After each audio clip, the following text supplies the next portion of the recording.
What's up, and welcome back, fellow Siege spectators and players. It's another installation of the Siege Double Shot coming at you 3Z Grand Final style. I am the Reverend Whiskey Glitter, and with me, as always, my partner and co host, Mr. Whiskey Run. Say hello, Whiskey. Yeah, welcome everyone. Like you said, the Season 9 Grand Final is here for the 3Z League. $1,250 prize pool. 600 of that is up for grabs tonight between these two teams. Thrive versus Arrival 7. And you know Thrive, a perennial favorite in the T2 and T3 scene here, trying to win some money in 3Z tonight. And they have gone through some changes, but definitely ready for a win. On the other side, Arrival 7, a team that you know, they've also gone through some changes. This core was part of the Beauville 774 team that played in the Skyline Weekly Series that we got a chance to cast, and in XGS Season 7 as well. So, and matter of fact, these two teams met in that series, casted by our very own Whiskey Glitter. Heyo, redemption match, a grudge match, something that is going to be for the books, right? It's a best of 5 banger, and I would not be surprised if it didn't see the whole way down. Let's take a quick look at who we got on the teams representing.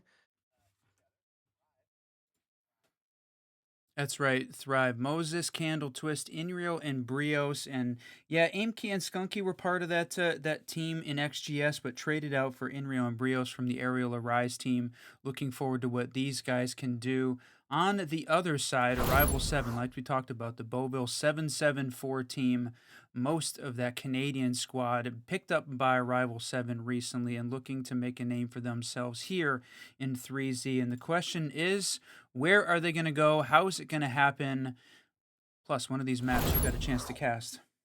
That's right. Okay, so you can see it right out the gate, layer off the board. Not going to see it this evening. Border Dang. Clubhouse and Night Haven to follow. Boy, a couple of those make me real sad, but it leaves some good ones on the board. It's a redemption match, and it's going to start on map number 1 as they faced off last time on Chalet as well. We're going to follow it up with Consulate and Cafe. And for the 4th and 5th, a couple of good ones. We don't get to see Bank that often. It's a decider map. Skyscraper going to be in there to mix it up. It's gonna be a tough run here, right? You got your easy one that everybody knows that's default. Then you come in with a map that's a little bit newer, got a little bit more of a Wild Wild West feel to it, and then back to a classic with Cafe. Should we need to go farther, it's the close quarter combat of Skyscraper, followed up with the Decider, the Equalizer, Mr. Bank. This is going to be a fun map, set of maps. Yeah, it is best of 5. And I don't think we got a chance to talk about it, but here in the 3Z League, unlimited overtime on the elimination map. So when we finally get to that point during the map, when one of the teams has won their 2 and they're ready to take this thing down, it's going to be an infinite OT map, my friend. Excellent. Okay. So when it gets down to it, it's just you Ready, gotta ready. be really hungry for it. And I think, Mr. Whiskey, it's time.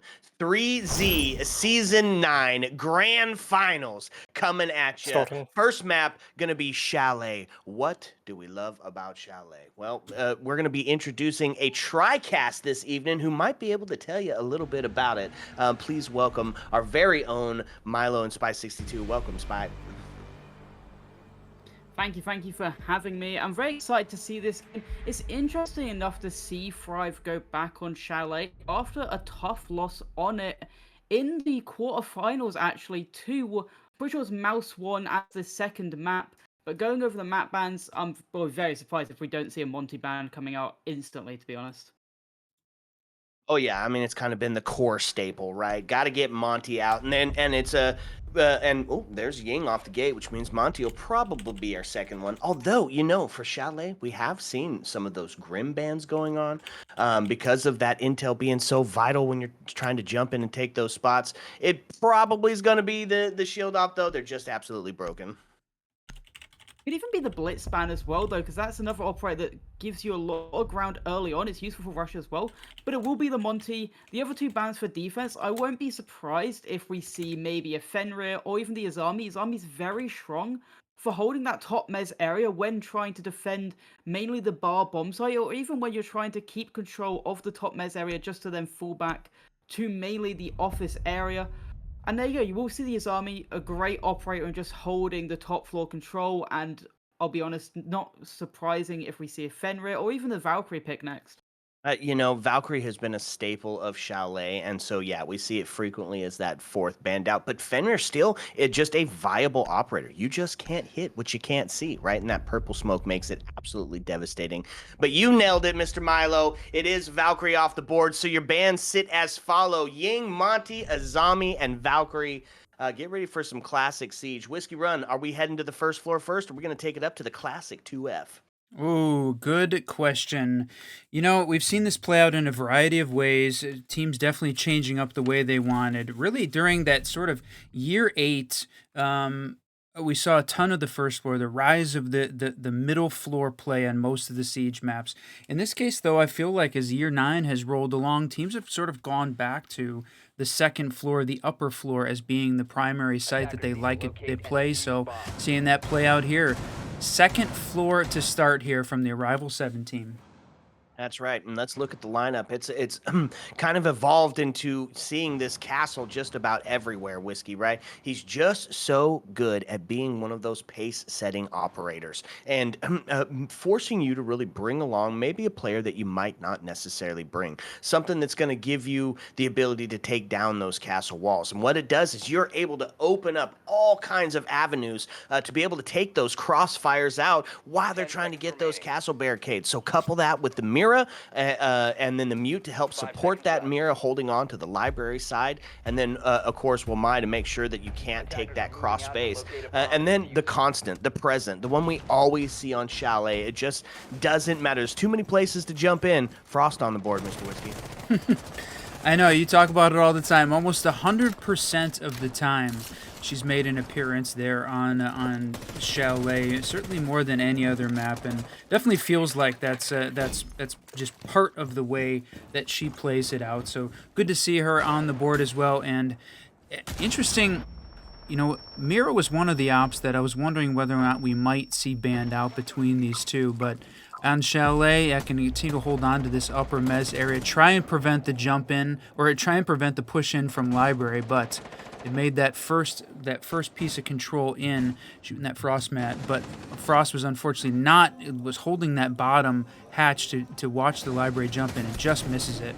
Oh, what a shot there. Pops in through mud and is going to take that first kill onto Mira, who's caught slipping down below. Frost the next to fall as they take a lot of space really early here. Able to jump into library, start to put some pressure on that top, but it's Candle to find another one. Now put quickly into a 4v3 as Ash gets taken off the boards. They finally stop the flow of blood. Now it's going to find 2 members alive, holding down to the piano, looking for, trying to open that. Oh, man, that would have been a kill. Trying to get that person sitting out on the highway, Whiskey. And a lot of action happening right now. 2v3, still a minute and a half left, so a lot of early kills. This thing, even though we're in a best of 5 and the true marathon of Siege between these two, a lot of action happening quickly here to establish a little bit of dominance. Man, and that's going to be a grenade kill, forcing Wamai out, but they do go ahead and start to make the push in towards the library, but Crossfire's just set up. It was quick, right? It was a quick flashbang, trying to make sure that they can get in, take space, and click heads, and that's exactly what we saw for map number 1, or round number 1. Round 1. That's right. So Thrive taking this on attack as a place to start. That feels a little bit, Chalet definitely a little bit of a defender-sided map in general. We knew that Thrive was going to come out swinging. Both of these teams, having some lively chat in the match chat ahead of time, both committing to a 3-0 victory on both sides. So we'll see how it goes. This is a very good Thrive team, though. So I'm thinking it's not exactly David v. Goliath, but Rival 7's got their work cut out for him, and Thrive shows up on round 1 to prove it. Absolutely. I would say, though, after coming out of that round, Arrival 7, they played the early game very poorly for me. It felt like they just came to play, yes, but they came to play as singular individuals. It felt like they just gave too many 1v1s, especially to Twist. He was able to get 2 kills down below, both of them being separate 1v1 gunfights instead of the Frost and Mirror maybe playing a little bit more together. And then it kind of spiraled onwards. Arrival 7, they got themselves back into it a little bit. They got it back down to that 2v1, but it was too little too late. Too little, too late. That definitely is what it felt like on that round, right? They got in, took space, clicked heads, found the entries, and then just continued to push forward. So what's the adaptation here? Slow them down. Bring out some more of those pace-setting operators. So we're going to see Kapkan on the board. We love seeing him come out early. It does 2 things, right? Should you net yourself a kill, wonderful. You've got yourself some man advantage or potentially stop a push in towards getting the execute down. But what it's going to do is it's going to slow things down. It's going to make you check every single door and window as you start to make that push in. And whether you want to or not, it helps define the pace of the round. 2 minutes and 15 seconds left, 45 in, and there's that opening kill. Brios taking one, Twist taking the second. So I thought maybe we were going to see this round play out a little bit slower here from the attacking side. They seemed like they were taking a little bit more measured approach. Shut down just as I was about to say it. So this team already in a 3v5 with a minute left, or a minute gone in this round, and a double from Twist. This is looking very good for this Thrive team to start off in this kitchen dining site. Yeah, well, as our friend Yali would say, they're checking all the boxes and they're doing it quick, right? Within the first minute of gameplay, not only did they find themselves with the man advantage, but they had the wall open and the crossfire set up, and now, minute and a half, they're going to find themselves a flawless round with the plant going down. They're feeling themselves on Chalet. You gotta say, Thrive are doing really well, though, at establishing that early map control. They know exactly where Rival 7 aren't really putting much pressure onto them. They take it very quickly, and then are able to, through like some sort of a lurk or some sort of just Arrival 7 not knowing they've taken that map control that quickly, able to get those picks coming quick and fast. And with that quick man advantage and a quick map control, they can then establish it into their take. They can establish the bomb going down. I think you saw it in that last round, a flawless round in the end. You want to see maybe Rival 7 pull the gears off a little bit, figure out how Thrive are getting this control this much early. I felt like the first round they were too aggressive. That round they give them too much respect. So they need to find maybe the balance between those two kind of things. Excellent assessment. So let's talk win conditions here on round number 2, because I think it needs to be said, right? It's the Arrival 7's got to find a way to shut down Twist. He's 6-0, hasn't been killed, and just is walking in and finding the kills. And what do we talk about all the time is that buddy system being put into place for that refrag potential, because if you feed him one-on-one, the man is going to eat. Ooh, so saying get rid of Twist off the screen, and then make sure that you're not sending him into a 1v scenario from the Arrival 7 side. The question is, though, I mean, he's making that entry, making that opening kill, so they've just got to be careful. Bunker back down maybe a little bit. You know, we've sort of seen this defensive team play, I don't want to say like a heavy roam. You take a look at where they're playing right now. Nobody downstairs in the basement. Everybody on either the first or second floor. So they're not going crazy from a roam setup here. So they should be well positioned here to try and take, you know, one of the attackers in a 2v1 type scenario. So it gets himself into the relative safety of the bar gaming area as the front door gets opened up. First minute has gone by, and it seems like a little bit of a slower start here for the Thrive as they're taking their time. Got themselves a couple of easy, quick ones, and now going to try to maybe play something a little bit more tactical as Arrival 7 starts to adapt. This time, not going to be any qualms about that mirror window. However, they're going to get it opened back up with the impact impact EMPs that went out to help stop some of those Wamai discs from taking over. So, minute and 43 left in the round. C4 out, primed, prepped, and ready for them to take that space this time. See if they'll be able to, hopefully on the defensive side, solidify a way to slow these guys down. We're going to talk about that, right? I thought the same thing. Initially, the ash being used to open up that mirror window very quickly. In both of the rounds that we've seen it used upstairs to try and hold the library jump in. That combination of using the impact to try and stop the Wamais. Yeah, I mean, you're bringing the mirror. Obviously, I think this attacking team identifying that the mirror window is being played and need to bring something specific to deal with it. The combo of the impacts plus the ash working really well, but the frost mat taking down Gridlock, and now a minute debuff, so that's going to be the entire round, but in a 5v1 it's not going to matter, I don't think. No kidding. Looking to find themselves another flawless round, and you know what? Give it to them back to back and call it crazy good. Not losing a single life in the process. Almost won in the frost trap. Milo, what is going on here? Right at the moment, it does look like a stomp coming out from Thrive, and I love the fact that Rival 7 are taking the time to have this timeout because they need this free half, in my opinion. It's very important if they get on the board now. And it just looks like Thrive know exactly what their own win conditions are, and they know how to establish them. A great point was what Run said. They used the Ash to get rid of the mirror window so they could easily take the control of Library, and then they can then work onto the site. They had the downstairs control as well to then pinch upwards. They had a double pinch going down on site. It just didn't feel like Arrival 7 knew what they needed to do. They kind of just felt like fish in a box waiting to be shut out by the side of Thrive. Yeah, yeah. So, what's the adaptation? What are we going to see different? I love that it's the early timeout, right? You don't necessarily want to take it if you don't have to, but a 3 in a row with a back-to-back flawless. Yeah, maybe we need to sit down and talk about it. Talk about getting that buddy system into play. Talk about not giving up so much real estate so quickly. We'll see what the adaptation is. Looks like much the same on the side of who they're bringing to the defense as we head back to the bar gaming.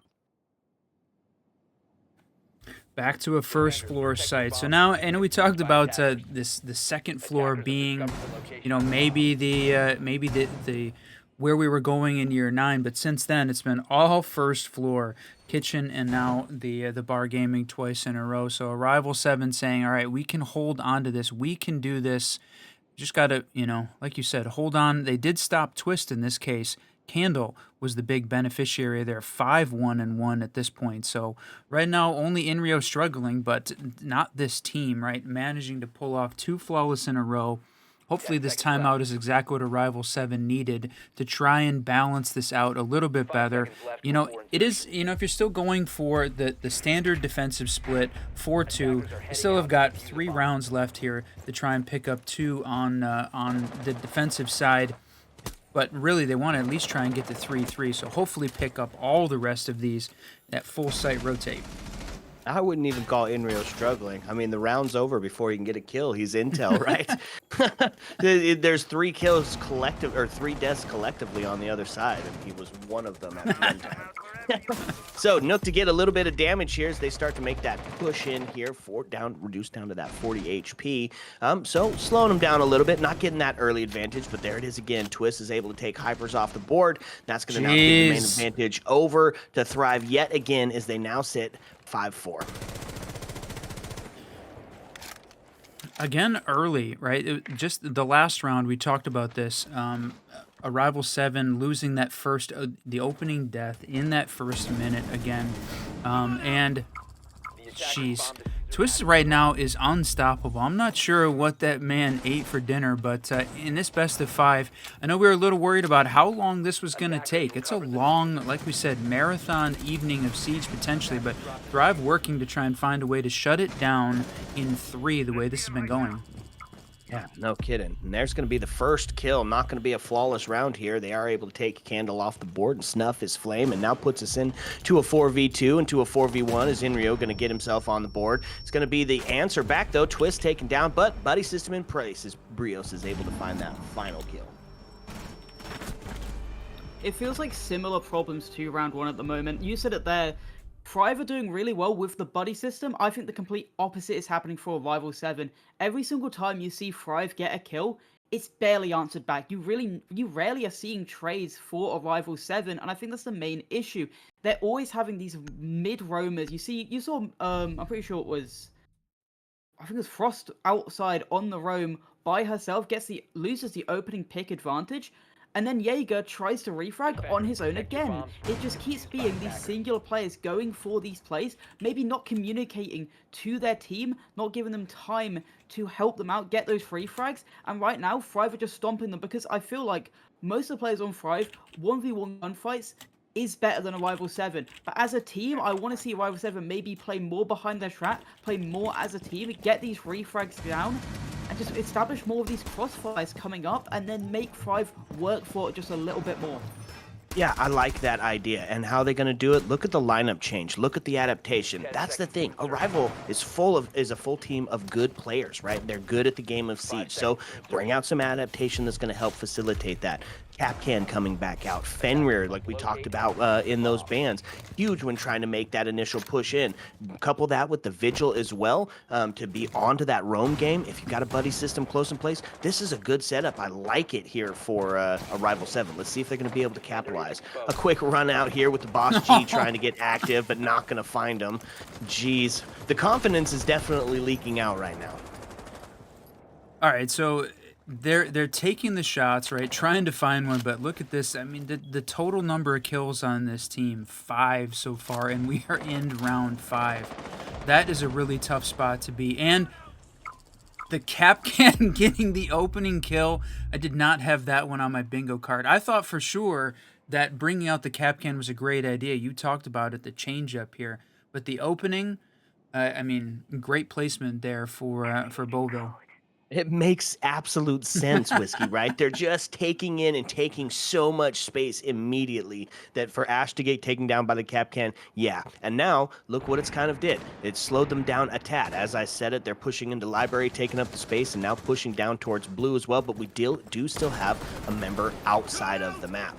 So 5-4, man advantage does sit in the Arrival 7's favor as this becomes their first real opportunity to get themselves around, and what a time for it too, right? Getting close to the split here, anything over this 4 is going to feel real bad going into your attack half.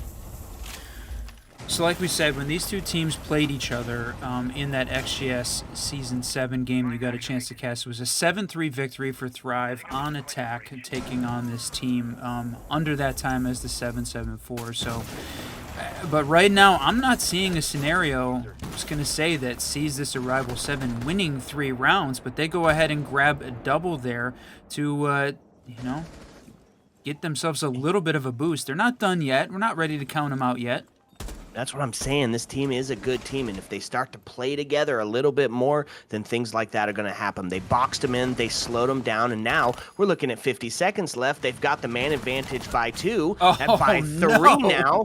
Which means we're looking towards the first round going to be had by Arrival 7, and you know what? It was a good adaptation. They recognized what was going on. Took them a little second to get there, to kind of catch up with how the play style was going incredibly quick, but they adapted their players, they adapted their strategy, and now they've got themselves a round win.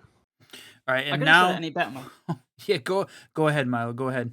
I was gonna say I couldn't say it any better myself, Glitter. They adapted beautifully, bringing that Capcan to deny the early ground that Thrive took every single attacking round at that point, and the traps as well. You had the Fenrir as well. You had the Tuberal and the little Vigil as well. I know he's playing mainly on site, but then he did drop down below.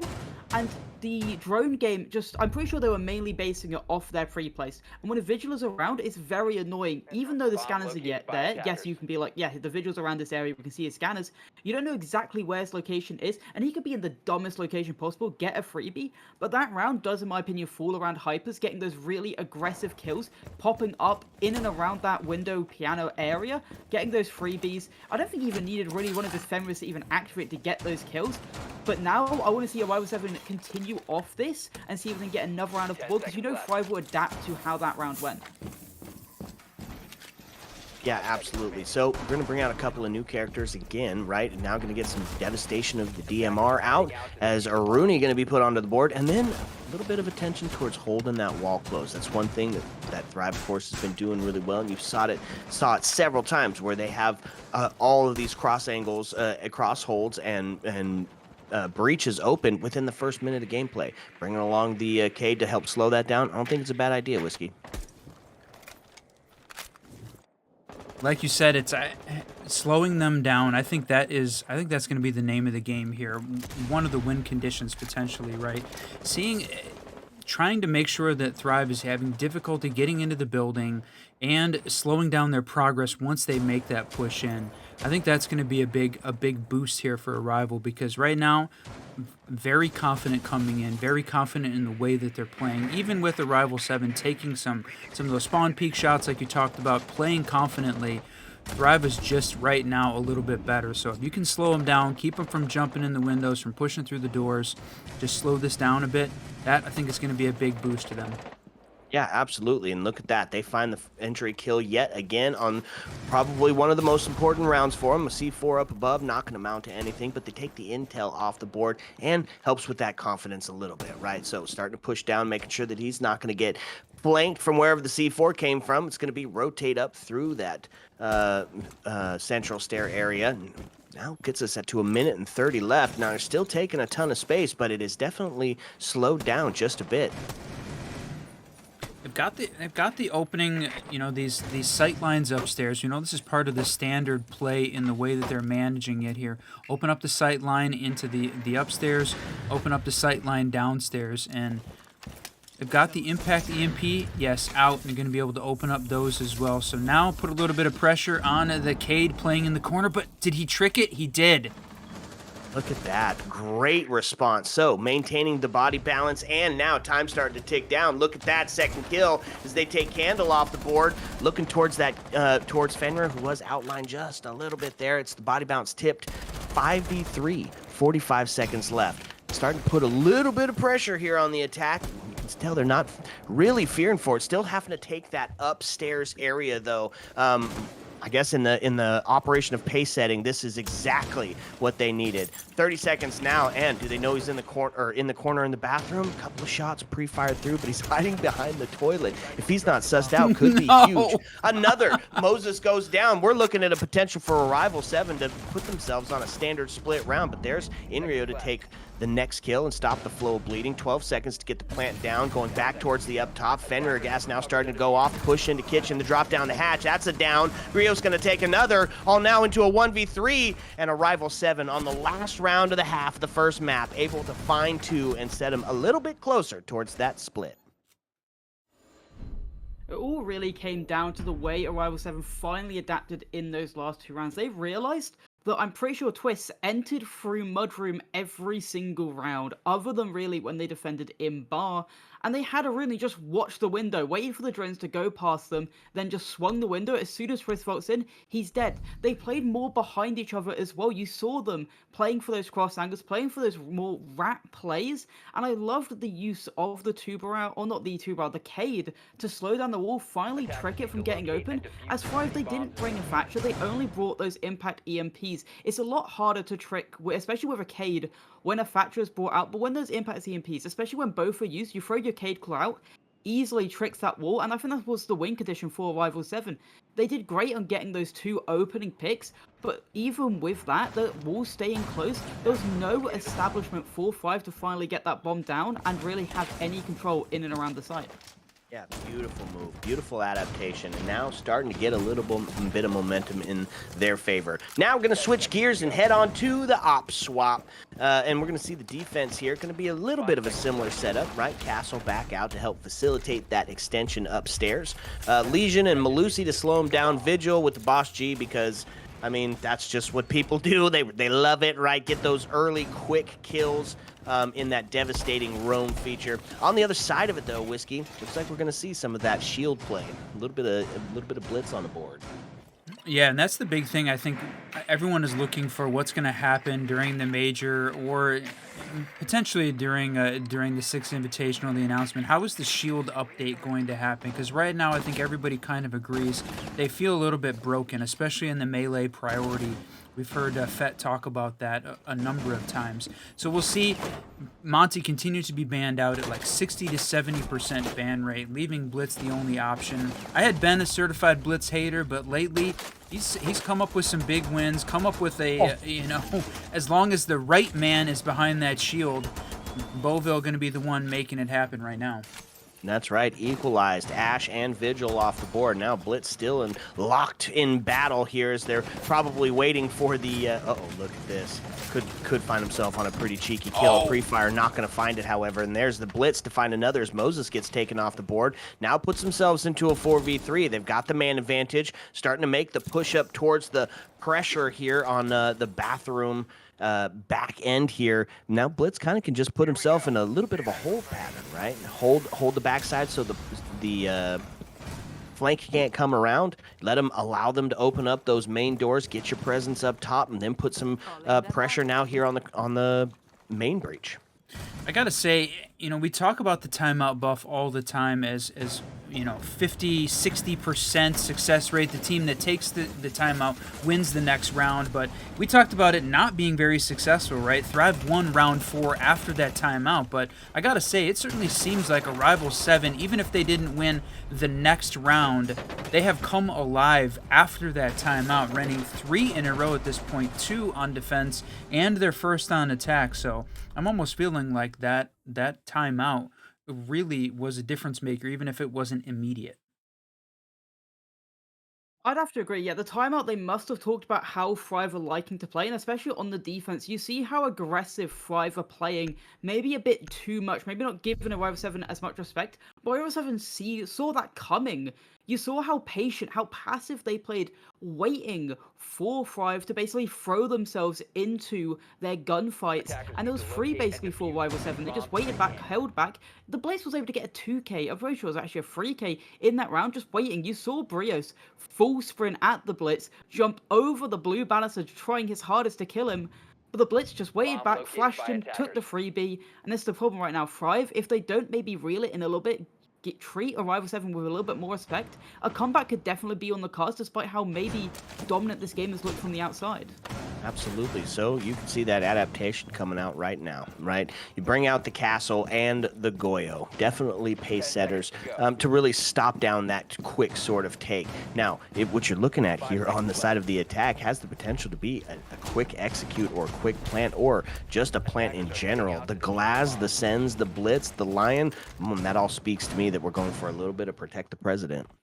The thing you got to watch out for from a Rival 7 perspective, I think, is Thrive is very good. This is a very good team, winning 2 flawless rounds and rounds 2 and 3. So the thing I feel like you got to worry about in this case, don't get too overconfident if you're Rival 7. This is a very good team. You can start talking in chat, start taking some making some plays, but don't get overconfident against this Thrive team. And that's the Glass push up the stairs, and that's going to be the number equalizer there as the Sens go out. Putting a little bit of pressure on this defense. Can't hit what you can't see, except for Glaz can, as he's able to hold through it. But the vertical's still being had here. So if it's not sussed out, it's going to be taken off the board. Twist to find another one onto Hyper, and now the shotgun closes. They're going to have to push him. They have to go take that vertical back, and they've still got 2 up there to do it. So it's a 3v2. Still 2 minutes left on the board. Anything that was quick about this round has now just slowed to a halt. Slowed to a halt. Yeah, you talked about it potentially being quick to start off with. It looked like they had got themselves set up for a plant back in the back corner there, but now they've got to deal with the vertical. They didn't have it in play. Thrive doing a very good job of holding on here, and with all 3 of their players upstairs on the 2F, yeah, they're going to have to really fight to take the space back. They have plenty of time, though. Oh.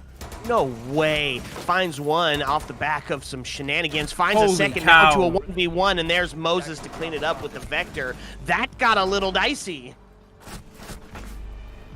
A wonderful attempt, though, coming from the Blitz, just little too vain. And I think the main problem with that push is, normally when you do a rush like that with the Blitz, with the Sense, with the Glaz, you also have a Ying on the top floor, funneling Candelas into the bathroom, into Solar as well, from the bathroom window, just to make sure that the vertical control that the defensive team has doesn't really matter because they're fully blinded out. And that's the main problem. Ying is banned, so that push is a lot harder, and I think they should have at least had someone maybe go to that bathroom window to create some pressure, but all pressure was made inside of Trophy, so it was very easy for Thrive to just narrow down the point, make Trophy into a kill box, bring it down to that 3v2, which looked basically unwinnable despite some heroics from Boostville, and they're able to get the 5th round, only 1 round now away from match point. Yeah, and where was he looking? Blitz walking up the stairs, smokes off the doorway, finds himself an absolute freebie. Almost brought it back. It was a good round. But moving on to the next, it's 5-3 now as Thrive was able to pull that round back into their favor. And look on the board, Whiskey, it's the newest operator out. If you're new to Siege or you're new to this season, why don't you tell us a little bit about Scopos? Yeah, Scopos bringing out two of these mechanical drones remotely controlled by Scopos, the operator. One idle as a cam and sort of a bulletproof shield, and I didn't see where she was able to place that second one down. I know the observer will show us in a minute, but holy cow, Twist. 12, 5, and 3. I was going to say, just I think it was a round ago, still sitting at that 8. After you had talked about Twist, getting rid of Twist being the win condition, Arrival 7 had done a great job of shutting him down. After that, he has absolutely come alive at this point and continued that kill streak, 12 and 5, going crazy right now. And we talked about that gun for Scopos, that potentially being nerfed in the upcoming seasons as well, because it is just very good. Yeah, absolutely. So the answer back there is they are able to take the bandit off the board, does put us into a 4v3.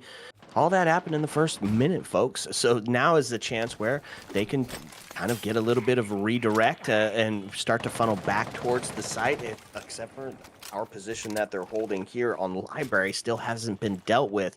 That's going to make it a little bit tough. So they start to get in, and there it is. Moses taken off the board as they're able to take that library control and start to put some pressure towards the back site here. As they rotate back down and got a C4 in hand, ready to send it. Oh, not going to be in the right spot, though. Oh, unless he gets back over there. 3-3 Whiskey with a minute and 30 left on the board. There it is. Yep, C4 is able to find one. And yeah, this Arrival 7 team struggling there. We talked about them doing a fantastic job up through round 7, and then sort of, talked about them getting overconfident. There was starting to be a lot of chatter in the all chat in game, and that right now seems like it's working against them. They've lost a little bit of this mojo, so now as they're working to continue to attack, you still have got utility, right? Capital has got almost all of his utility there with that fire going out initially, and Dokubi still got one left there. She's going to block out these cams, prevent the two dead operators on Thrive from helping it to use any of this intel as they try and make the push down. Close to site here, 50 seconds left. There is still time to make something happen. They don't have diffuser, though. Yeah, that makes it tough, but there it is. Just go for the kills then, right? Dokubi getting a little bit of damage as the Inrio takes one on the backside now into a 2v1. Full rotate around. It's all going to be on the shoulders of Dokubi as the final push in goes, and there it is. It's a shot, but like we said, buddy system is in place. Able to find the refrag almost immediately. Some big rookie errors actually coming out from Arrival 7 right there, as the C4 kill from Brios came from a default cam. It came from the main lobby cam giving out that information. And I also don't think blue cam was ever shot either, so massive missteps, especially with the fact I'm pretty sure they probably hacked the cams with the Dokubi, so I'm surprised maybe no one in their team called out being like, hey, this cam is still up, you probably could be C4'd from this. But I would say Thrive did really well in the early ground just to play more of an aggressive. I don't think we've seen many spawn peaks come out from them, so that's probably why Arrival 7, it really caught them off guard, especially the one coming out from Twist, who has now found more form on this defensive round. So that's definitely something you don't want to be seeing if you're a fan of Arrival 7. Now you're going to see, this is the first time we're seeing the basement as well, you're going to see how Arrival 7 are going to adapt and maybe make less rookie mistakes going into this round. Yeah, absolutely. So down to the basement, and this is kind of a controversial take between us, right? Because I'm just not a fan of the basement. There's just so many avenues to attack. It's difficult to hold on to. But if you've got a good team that has good communication, then you can still facilitate a huge outside or extension or potential on the roam. And as you can see it's Vigil up top right now, opening up everything, keeping the buddy system in place. Legion is around as well. So they're still going to be acting off each other and forcing them to check every single room to make sure that they don't have any sort of roam game going on. And that's going to be the first off the board. Tuber out, gone. Man advantage to Arrival 7. I mean, going for a little bit of the ego, going for the peak downstairs, holding onto the garage. We see this that as a position that the defense holds and plays off of frequently. More often though, when you're going for like a second floor take with rappel up to those solar windows. This time though, Arrival 7 punishing Twist for making that peak, but it is answered back. Quaz and Disgrace both down here now, and you still have got vertical presence. Big roam here from the Vigil upstairs. Boy, they are going to take down the Legion, though. So right now, Arrival has got a little bit of this control, and they're sending the Blitz to go deal with Brios. That's right, and that's exactly what you need to do. So they've got him starting to push up, and he's looking for the fight, but he's all the way on the first floor, so they haven't sussed him out never exactly mind. that he's up on the second, right? So maybe instead just start to push straight into sight, but that's not going to work because Moses Nope. is there. The answer is the headshot onto Hyper puts us now into a 3-2. They've got the cams, right? They've got the drones. How are they missing some of these spots that the people are sitting in? That makes it just so incredibly difficult. Vigil should have been sussed out a long time ago, so now pushing down the back stairs, gonna make a bid for sight, but they still have to deal with the footholds that are on it, which is of course that Blitz's bane, because that's exactly what's exposed when he starts to make the crossover. So minute 17, plenty of time to drone, and that's exactly what they're gonna do. Yeah, I mean, take a little bit of time to find some intel, but, making the rotate around. Right now, this team does not have a ton of utility to try and deal with it, right? You've got the ace charges in place. Yeah, they're going to open up the walls on the boiler side, but they're not going to be able to open up the other wall. That one's going to stay locked in unless, I don't think they're going to be able to get an angle to take the Cade Claw off.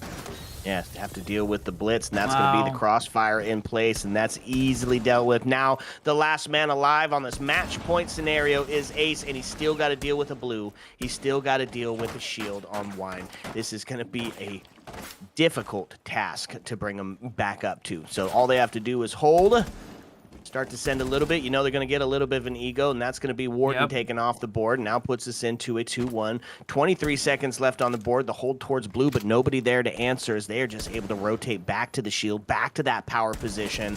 Well, shot from across. Okay. That's the triple now. There it is. Buddy system in place. Wasn't expecting him to be on that deployable still.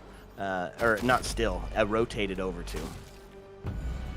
Yeah, it's weird coming out from Arrival 7. I don't know what their game plan was. Just a lot of them jumping in the windows. You saw the Thermite early on in that round jump in a window with no cam behind him. Vigil got a kill top floor, wasn't called out. It didn't look like they knew he was still up there. And then you have Ram just walking in the site aimlessly, no one behind her.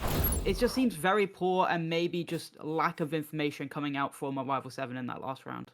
Yeah, which is crazy, right? Because they had the drones. They had drones in place. They were actively droning when the people were dying. So maybe just a couple of misses, maybe just not the map that they wanted to start on. Either way, Thrive going to take the first in this best of 5.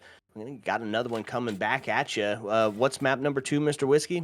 Yeah, let's see. Map number 2 is Consulate. And I gotta say, though, that was Thrive's map pick, and they won it 7-3 in XGS. I mean, we just saw a repeat of that exactly. So I think Thrive coming in very confident with that being their first map to start this off. So Rival 7 now, Consulate, the next location to do battle between these two great teams. So hopefully it's a best of 5. We know we're in it for the long haul, so we'll try and get this one kicked off quickly to get that next lobby set up. That's right. Sit back, relax, because when we come back, we're going to bring you a second map. Ayo. Let's go.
the IT vertical space above storage and do exactly what we would have looked the defense to do during the plant, which is take out the planter or at least get the kill off the back of the crossman. For this attacking team, 55 seconds left, and it's all on the shoulders of Badham. Had the intel, but no, bad way. Another, the pokey. Pokeball Hydra says, I choose you, Joker. Kiss my ash, you got 0 sense. Your IQ is low. Did you make that up right now? Yeah, right now on the spot. I just want to touch on mental health. If you're feeling out of it, They put together a hell of a club sandwich. Sledge must have been the bacon because he got fried. a whiskey.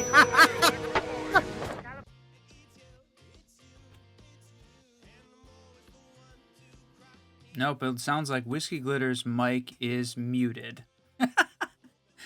You know what though? I'm pretty sure we know what he said. What's up, All right. and welcome back, fellow Siege spectators and players. Yep, pro streamer here, Mike muted, coming back into the scene. I was just wrapped up in that video that was made for us by Lightsy. Love it. If you ever want some work by him, you can find him in our Discord. But yeah, map 1 over and done. Heading on to map 2, and it's Consulate, and it's going to be back, and it's going to be in your face. It's starting to put a little bit of pressure on Arrival 7. Yeah, that's right. And if you weren't here for the very beginning, it is almost time for Infinite OT. Here in the 3Z Grand Final, the elimination map is going to be Infinite OT. So this next one, though, regular. So we got the opportunity, Thrive and Arrival 7. Who is going to take this? Are we going to see Thrive go on series point? We're going to see Arrival 7 tie this thing back up. It is time, though, my friend, to Consulate. Here we go. Tell me what you think about this map. All right, Consulate. It's fun, right? It's one of the newer maps. It brings a couple of strats, but there's already some defined default take stuff that has to happen when you take it. Coming back at you on the desk, Milo, why don't you tell us what you love about or hate about Consulate as we get into the bands? I mean, the main problem what everyone will see with Consulate is the fact it's probably very, very, very defend-decided. Most than most maps, to be fair, especially with the fact I think currently it is actually the most defender-sided map in the pool, and you're gonna see obviously Monty off the board talking about bans quickly, but yeah, I just don't like how defender-sided it is. But overall, I do like how it plays out as a map. You have your 2 prime bomb site being the top, bottom floor, and then the middle site you can somewhat see an attacker winning it, but it's still very, very hard. Yes, there's takes you have to do, but I'd also say those takes are very hard to do. You have your admin over, which is basically impossible. You've got to clear out the entirety of vending hall. You can do yellow take for top floor, which again, you have to clear out bathroom, you've got to clear out connector, you've got to clear out yellow stairs. It's just so much you have to clear, so that's the part I do like. Attackers have to be perfect. You have to play perfect Siege to get a chance on your attacks to maybe then continue onto your defense of maybe a 2-4 split at best. Yeah, I love it. And then, of course, you do see the bands coming out. You talked about it. Monty gone. This time, Dokkaebi going to be off the board, finding that intel on of the cams, and, of course, that devastation of the DMR going to be gone. Sticking to the same thing, though, on the defensive side of it, right, with the Azami and the Valkyrie gone.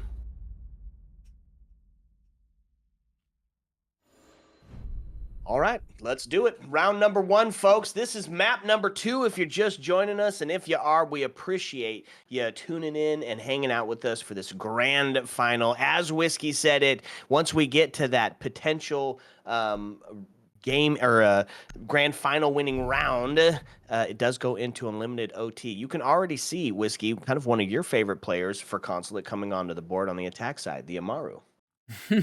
I wonder whether or not she's gonna make all the way through to the phase. I know we're starting here on the second floor from a defensive perspective, so we definitely have seen some teams develop strategies around the Amaru making the jump in to burn utility through either of the 2 second-story windows upstairs, one in the bomb site, B, one in A, right? Jump in, burn utility, jump out, that kind of thing. So we'll see whether or not that sort of plays out and whether or not she survives. There's not as many opportunities there for spawn peaks, but in the new Consulate rework, they still exist. So she's got to get herself close to the map first. That's right. So let's take a look at the defense. Going to go with Trap City, right? Bringing out the Legion, the Capcan, and the Frost. I'm going to make sure that some of that quicker stuff is going to be off the board as they put some of those pace setters down. Now, you kind of see it, kind of who is going to be your anchor, who is going to be your hold point here. And we've seen it switch up between the Maestro, the Goyo, the Smoke, and the Tachanka. And I think 2 of those are the right call. And one of them's on the board right now as they're bringing out the smoke. Just able to hold from a long distance away. You can put those smokes really in an area they have a huge coverage rate and can stop some of those plants from going down, say, over from that admin overtake or from popping in through the window like Amaru likes to do. Yeah, we've heard teams talk about how do you attack the second floor. That admin over continues to be definitely the most popular in general, but I mean, you see in the way that this Arrival 7 team is setting up, not really approaching that strategy. I think the reason that the admin over is so good in general is because it works. I'm a little bit skeptical of the way that Arrival 7 here is starting this thing off. Everybody's still alive though, right? Having a 10 in the lobby with 1 minute gone almost seems like a bit of a surprise in the way that this thing has played out so far with how map 1 was done. And look at that, the drone making it to the top of the picture, unceremoniously destroyed immediately though, with Smoke watching that. Yeah, look at this too. On the attack side, everybody's still outside of the buck.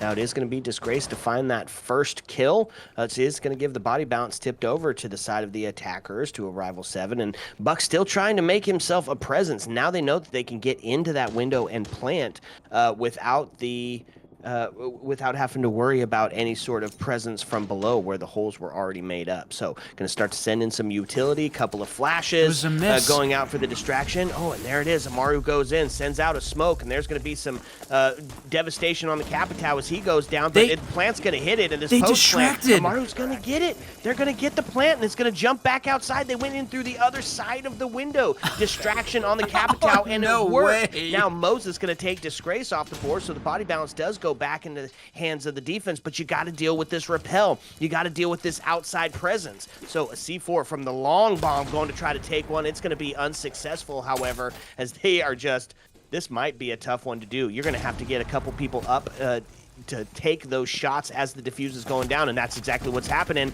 He's Mike gonna get it. Nope. Shotgun. Gonna find 2. Gonna find 3. No. He's unstoppable. Now into a 2v1. No time left on the board. Look at this. Brios is able to dismantle the rest of the defenders from playing outside, but not enough time. Holy cow, what a round. Honestly, going into that round, I was questioning a little bit of Arrival 7's operator selections. I was going to question why they didn't bring the Thatcher, why they didn't bring the Nomad, and that's because they wasn't going for the traditional rush. They went for a beautiful bait play. They just completely distracted the main players that were supposed to stop that plant from going down. They're like, smokes are here. Plant has to go down. Warden's looking there. Smoke's looking there. He's throwing his gadgets there. Amaru is behind them planting. I don't know, maybe audio's being completely distracted by the Grim Bees, by the smokes, by the firebolts, by the gunfire. And that's the thing. Even though the plant's going down right behind Inrio, who's on the smoke, he can't hear it because of everything else that's going on around the map, and that allowed Arrival 7 with a beautiful opportunity to take that round. We're going to see Amaru come out for a second round in a row. I'll be surprised if they go for the same attempt. Maybe they'll go for the other side rush on the B bomb site. But at that point, I'll be surprised if Thrive don't somehow stop that, because I think they'll be more prepared for it this time round out. The only thing I'm surprised Thrive aren't bringing is the Chanka, because I feel like he's a lot better of a choice to try and stop these default rushes coming out from 507. It was interesting, right? We said the defaults that were happening were going to be that admin overtake or coming up through the yellow and protecting onto that window coming in. Instead, they just broke the box, right? Oh no, a TK that rings out. Could have been a potential skin, but that's going to be some intel off the board. So going to try to suss out some of that same strat that they did, but they're going to bring out the Deimos as well to do it. So 2 members already inside. Buck to put that pressure on and Deimos to help hold it. A little bit of shots towards the vertical there. Not going to find anything just yet. Buck gets take down to that 51 HP as they make their way up yellow. Yeah, I think that was a complete miscommunication down there at the entry and bottom yellow. Both of those operators taking some shots to try and open up the door. I don't think that was for his skin. Unfortunate for sure way to start it off, but answered.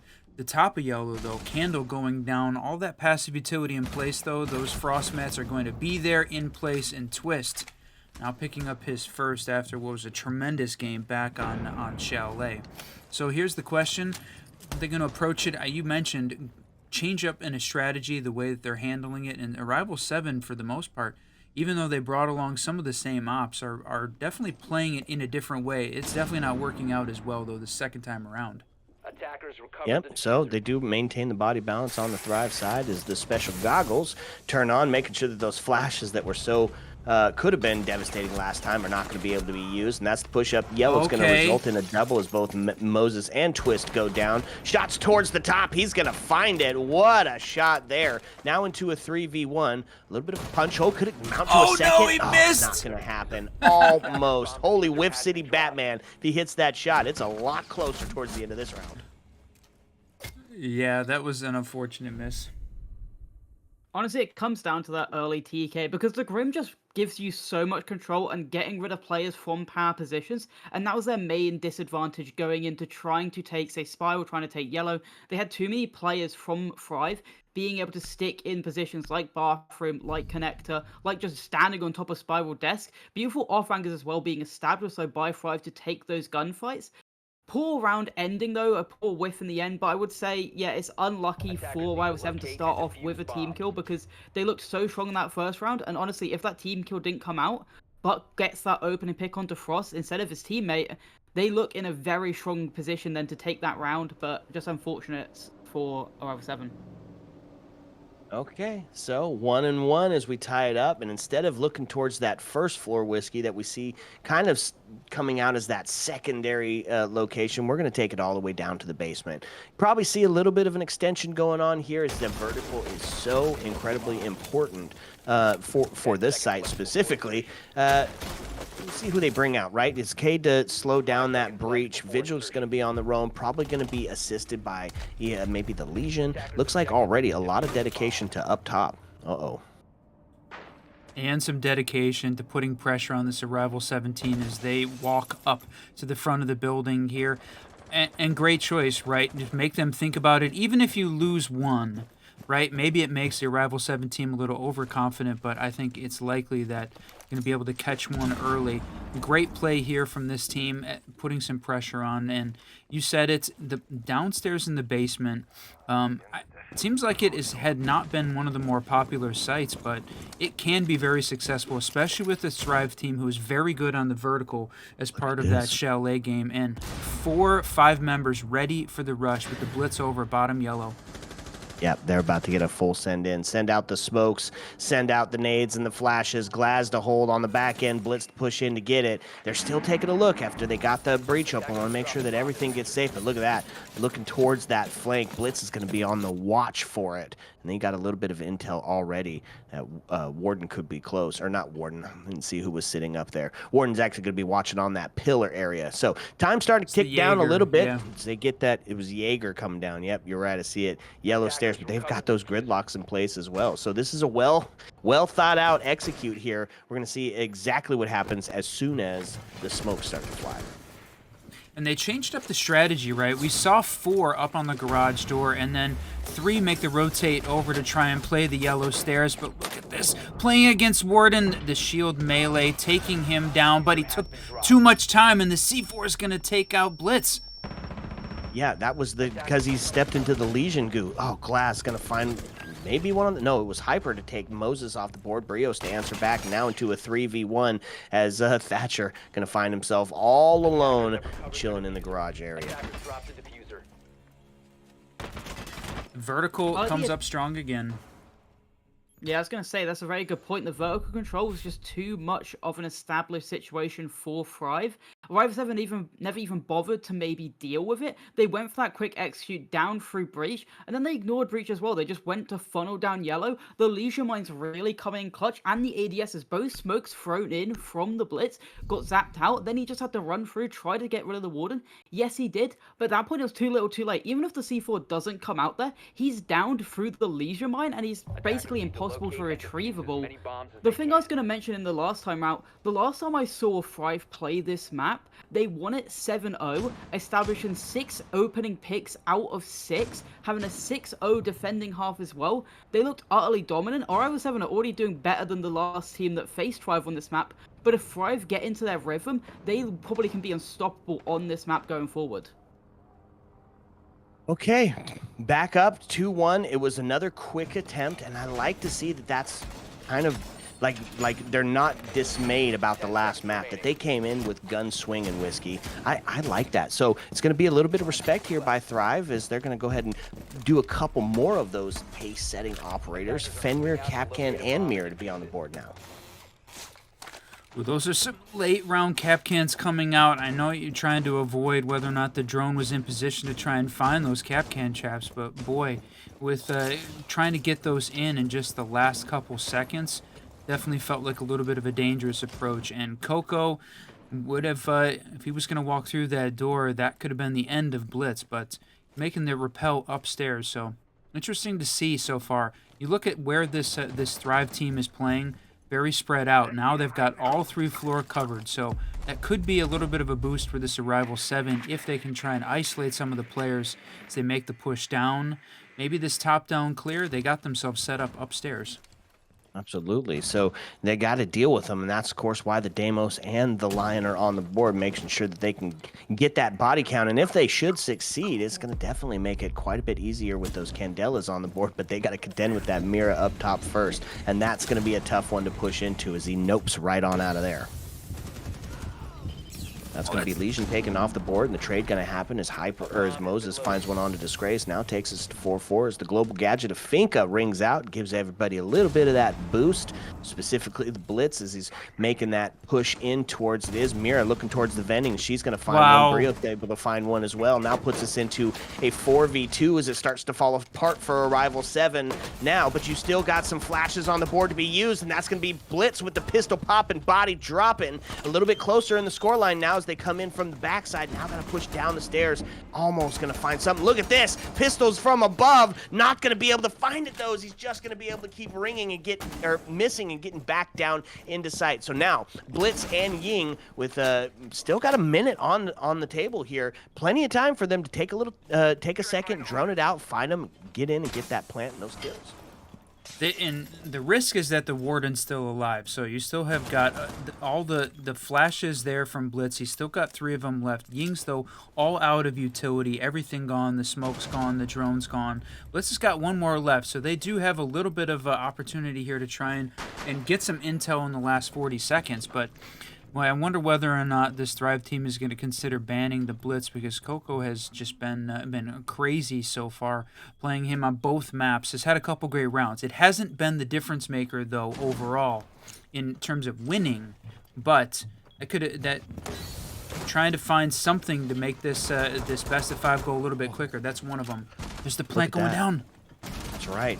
Now pulls off of it, and they're able to find the kill. Now into a 2v1, and all of a sudden, what was looking like an impossible situation has started to come to fruition. But he's just got to get close to get the attacker, but not going to happen. Blitz going to push up and make the final melee kill. Jeez. I loved how they took that top floor. They completely pinched out the entire defense on that top floor. They had players go from Visa, players go from Yellow, and they were completely just trapped in the middle. Yes, they didn't come out the favorable side. They came out with a 2v3 advantage, but with the Blitz still on the board, that gives you such a great advantage going down into your execute.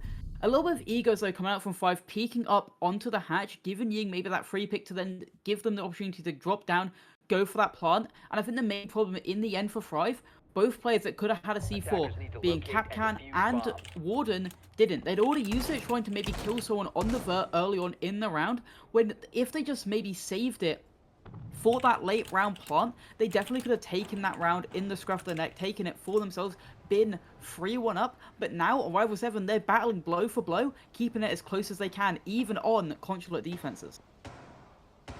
Okay, tied up 2-2. This is exactly what you want to see in a grand final. You want it to be back and forth, each team counter-stratting the next on the way to go around. They are going to have to find a way to deal with the shield, and even though they're not bringing it, they're going to put some dedication towards stopping it, right? The Frost, the Goyo, the Smoke, the Legion, those are all operators that can slow a shield right the heck on down. So instead, this time, Whiskey, they're going to switch it up. I'm going to bring out the Flores to get rid of some of that extension util, specifically some of those Goyo canisters that are going to be, and frost traps that are going to be detrimental to whatever pace you're trying to set as the attacker.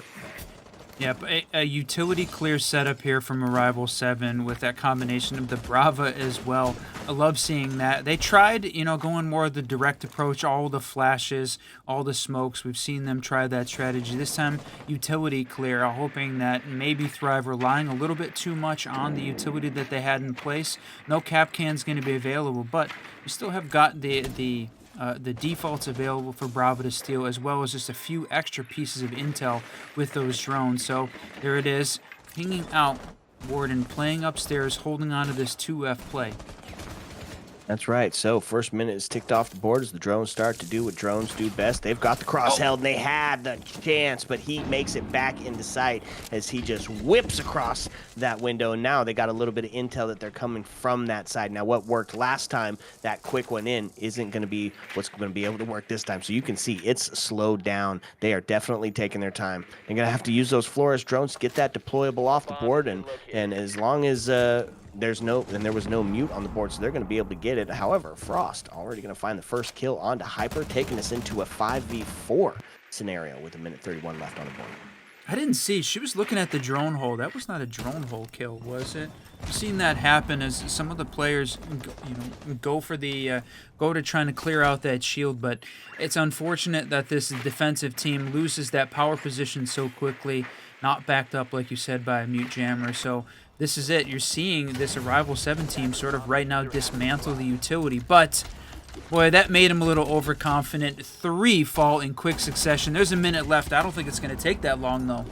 That's right. So they know exactly where it's at. Smokes go out. No more Candelas to take away any sort of that vision. It's a 4v1, and all the work to be had as they take the scenic route going towards the back side of it. They're starting to close in. A little bit of a pincher move, but not going to work quite well. Ying going to take the first one. Another smoke to go out. A little bit of a distraction. Takes the swing. Pre-fire does find themselves another one. Back into a 2v1. Now this becomes a little bit more winnable here for the attack, but they're set up, right? The cross is in place. All they got to do is find somebody in the middle of this trap that's been set. But look at this, starting to come from the backside. Definitely a really well-placed crossfire, or I mean wallbang shot, but didn't actually connect because of the solid wall in place. So just kind of hiding themselves in there. Takes a shot towards it. They know that they're there, looking for it. Takes it onto Goyle. The quad feed pays for the ace. Not gonna take it though. Inrio there on the refrag. Jeez. Insane attempt though by QAS. The ace clutch nearly coming in clutch for the side of Arrival 7. Not meant to be, but that really shows the power of the defense on Consulate. They tried that admin over, which is normally the default for most teams. They had all the utility to use, but somehow the defense just burned it all, because that long corridor, you can be swung from like 4 different positions, and there's not much you can do about it. You can't hold every single one of those positions, and with obviously Pika's advantage in the game like Siege, especially online, as soon as one of those positions peek you, it's definitely hard to answer back and just take them out in that situation. I think that's what happened. You saw Kando, I'm pretty sure, on the Frost, peek out twice from the same position, get 2 picks, and then at the same time, Goyo and Warden also peeked out, getting picks themselves, putting that down into the 1v4 in the end. So close from QAS, but in the end, the buddy system, the refrag system, coming out clutch for Thrive in unwinnable position for the Ying, but they made it so damn close to being winnable. Yeah, man, it was a great attempt. You love to see the comeback, and as soon as they get the first one, you're like, okay. Second one's like, let's go. Third one, you're like, wait, we could see something here. Man, it was getting there. A quad feed, almost a win for the team, but instead, the score is going to sit in the favor of Thrive as we're on the last round of the half of the second map. You did see this once on CHALET too, where Arrival 7 is in a 1v4 scenario, fighting back, and Thrive throws some bodies at it. You know, just maybe taking a little bit of ego, feeding it a little bit to the Arrival 7 team, and then finally you've got 2 that are left at the end. And well, unfortunate for Twist to go down so early from one of those window crosses, but right, throwing it at the very end, the sacrifice play, the final 1v1 kill, just a free one there for Thrive. So we saw that exact same scenario play out on CHALET. So I don't think, even though Arrival 7 had managed, Quaz had managed to find a couple of those kills, it was not a situation that Thrive was worried about. So they're sitting at that 3v2 here on defense. But down a man to start off round 6 early, 4v5 here with a minute down, and that was unfortunate, but Prios evens it up just as I say it. Yeah, well, I mean, he was completely misdroned, right? That was why the Observer gave us that view for a little bit of an extended period of time, because he got completely misdroned and thought we were going to potentially see the flank play, and they did end up getting it. A little bit of damage now done on as they start to make the push into that first floor lobby. Maybe towards that vertical, and they are going to find it. The pistol pop from above going to take him. Oh, no, that is from the first floor. Blitz going to find that kill. That's a man advantage now sitting into the hands of Arrival 7 as they look to tie it up here for the half. Looking for the tie-up, and Coco playing back on this blitz. We'll see whether or not I can have some of that same magic. I wondered whether or not we'd see the split site, whether or not we'd see something interesting come out here from this Thrive team. We know that they're very good, practiced up on all of the maps here, playing in most of the T2 and T3 tournaments, getting ready for Element 4. And I should definitely expect them to make a big rush. But going to stick with the standard, continue playing this basement, and they've got a hold in place. Taking down Coco here seems like pretty much a piece of a win condition here for Thrive. They got to take down that blitz. Yeah, that's right. And it's going to start taking up some of that real estate as Blitz heads into that server hallway. 37 seconds left. Even if you have the man advantage, at some point you got to start to make that move. And there it is. Flash is coming into the kitchen, but they are effectively holding that Blitz back in place as the C4 rings out, not able to find anything. So any projectiles are now done with and gone, and that's going to be a little bit of damage onto the Fenrir, and they are going to find him, and that's the push in. And a little bit of gas going to stop that. He's going to try and find it. He is in the purple smoke, going to grab that kill, and then Candle to answer back now puts us into a 1v2. If he can stay alive, got it! A triple kill, 4 seconds left. All he has to do is hold out, and he's going to find it. Absolutely huge round. Wow. Yeah, I just had to stand back for a bit to I'm just completely shocked. It was beautiful, though, from Arrival 7 in the early and in the mid-game, because their main problem last time attacking that bomb site was the vertical control. So they said, let's do a top-down. They were able to get the opening pick, refrag on Brios, then get it all the way down to a 4v1. The problem was, doing a top-down like that wastes so much time. So it's basically kind of like a Dark Zero push in the end. 20 seconds left to actually get the bomb down. I think it's actually when, as soon as the bomb got into sight, was 12 seconds. And then the person who had the bomb got killed by the remaining player. And then they lost their heads. It was complete head loss for the side of Arrival 7. They all tried to rush the final player one by one. First the Buck takes down, then the Blitz. He's on such low HP. Poorly tries to take the fight, also gets taken down, and then in the end, there's nothing Gridlock can do to really save the round out for his team. And in the end, drop shotted, complete BM, complete disrespect from the side of Thrive. They get the 4-2 split by the skin of their teeth. And now they're looking to maybe start racking up some attacks as well. But Arrival 7, they won't feel too hard done by. 2 attacks on a map like Consulate is very strong for them. Yeah, absolutely. Standard split is there for a reason, right? And he said it exactly right. They did their job. They hit their quota. Now it's time to sit back and relax and hold on to their almost guaranteed 4, right? If they're playing it correctly. This first round going to be the big test, though. We know that Thrive is going to get incredibly aggressive in the way that they're going to attack it. And you can see that they're going to be doing an investment into sussing out where the roam game is. Deimos and Lion on the board. Any player can pop off at any time, though. I mean, Candle is definitely him in that round. The aura was strong with this one as he completely dominated. So can he find a way to make the same magic happen here on attack?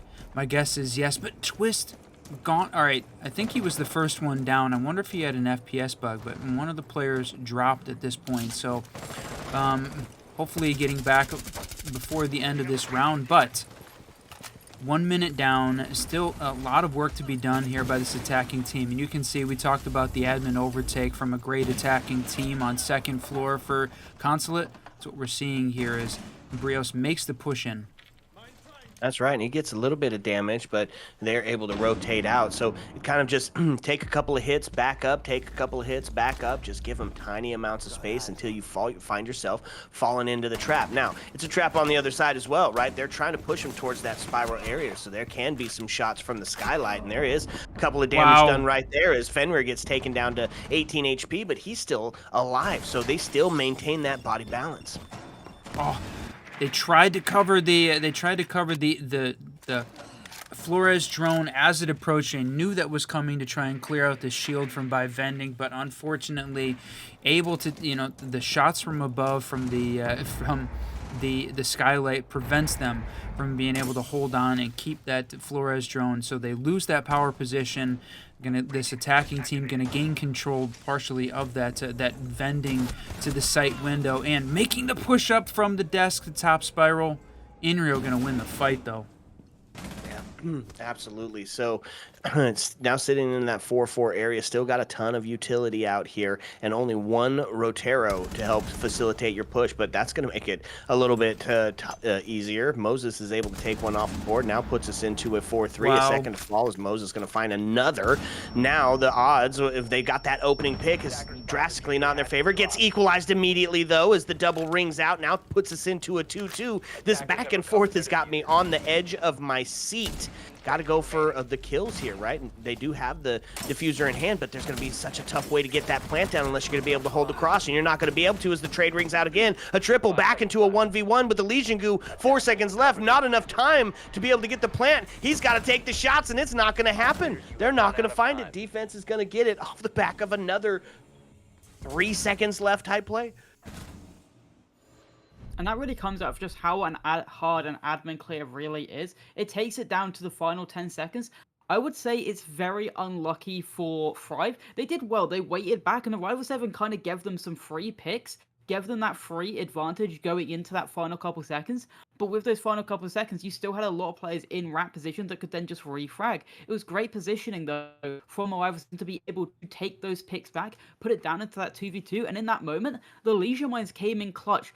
Took 2 players down on a Legion Mine that didn't allow them to maybe get the picks they wanted to and maybe push through the site as much as they wanted to, and also obviously gave the information out to the player in the middle of site. He knew there was a player on his double, he knew there was a player close on his single, he had to pick one and other to kill, and he picked the right one, and then Rival 7, they get 1 round back to the 3 rounds they got on Chalet, but can they get any more? Well, that's going to be the question, but the question will have to wait for just a moment. As you've heard us say it once, we'll say it again. It wouldn't be Live Siege without some Live Siege issues. So we're going to get ourselves a quick rehost here. So sit back, relax, because when we come back, it's going to be the stunning conclusion of the second map. Ayo.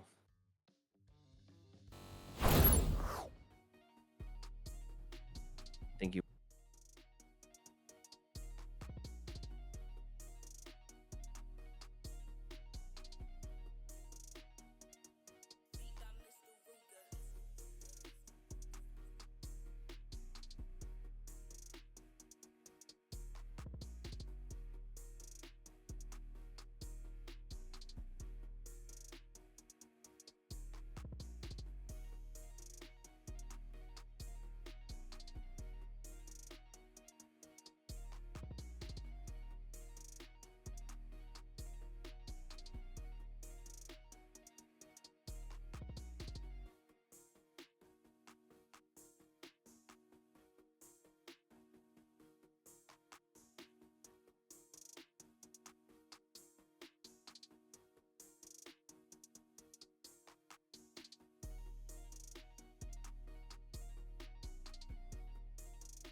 What's up, and welcome back, fellow Siege spectators and players. The rehost is done data. Sayonara, see you later. The tale of the tape stands at 4-3 in map number 2, with Thrive taking map number 3 on, or map number 1 on Chalet. Whiskey, we're headed down to servers and tellers. What do you think? We talked about on the Thrive defense about whether or not they were going to play the split site as I think the better team between these two, and I don't mean that in a derogatory way against a rival 7. Thrive is just the T2 and T3 team here that we sort of were expecting to come out with the win, a little bit of underdog scenario, but it's going to be a rival 7 bringing out the split site to start. It can be difficult for the defense to maintain, though, as rather than just a roam game, you can play heavy early on and then bunker back down into site or regroup on site. In this case, you've got to figure out where this attacking team is making their focus and then try and hope you can defend that site without worrying too much about a redirect mid-take. So this is a good one. It's interesting to see a rival 7 play it. Consulate was their map pick. So if you had to pick a team that was expecting to be able to play this split site, this is the one. Yeah, absolutely. So, and what did they bring to the table to do it? We're going to switch up a little bit of the operators, right? Now they've had a little time to think. Now they've had a round to kind of guess how the Thrive attack is going to be coming. So, bring some real good slowdown in the hands of Fenrir and Flash on the shield, which is, I mean, obviously a hugely impactful pace setter.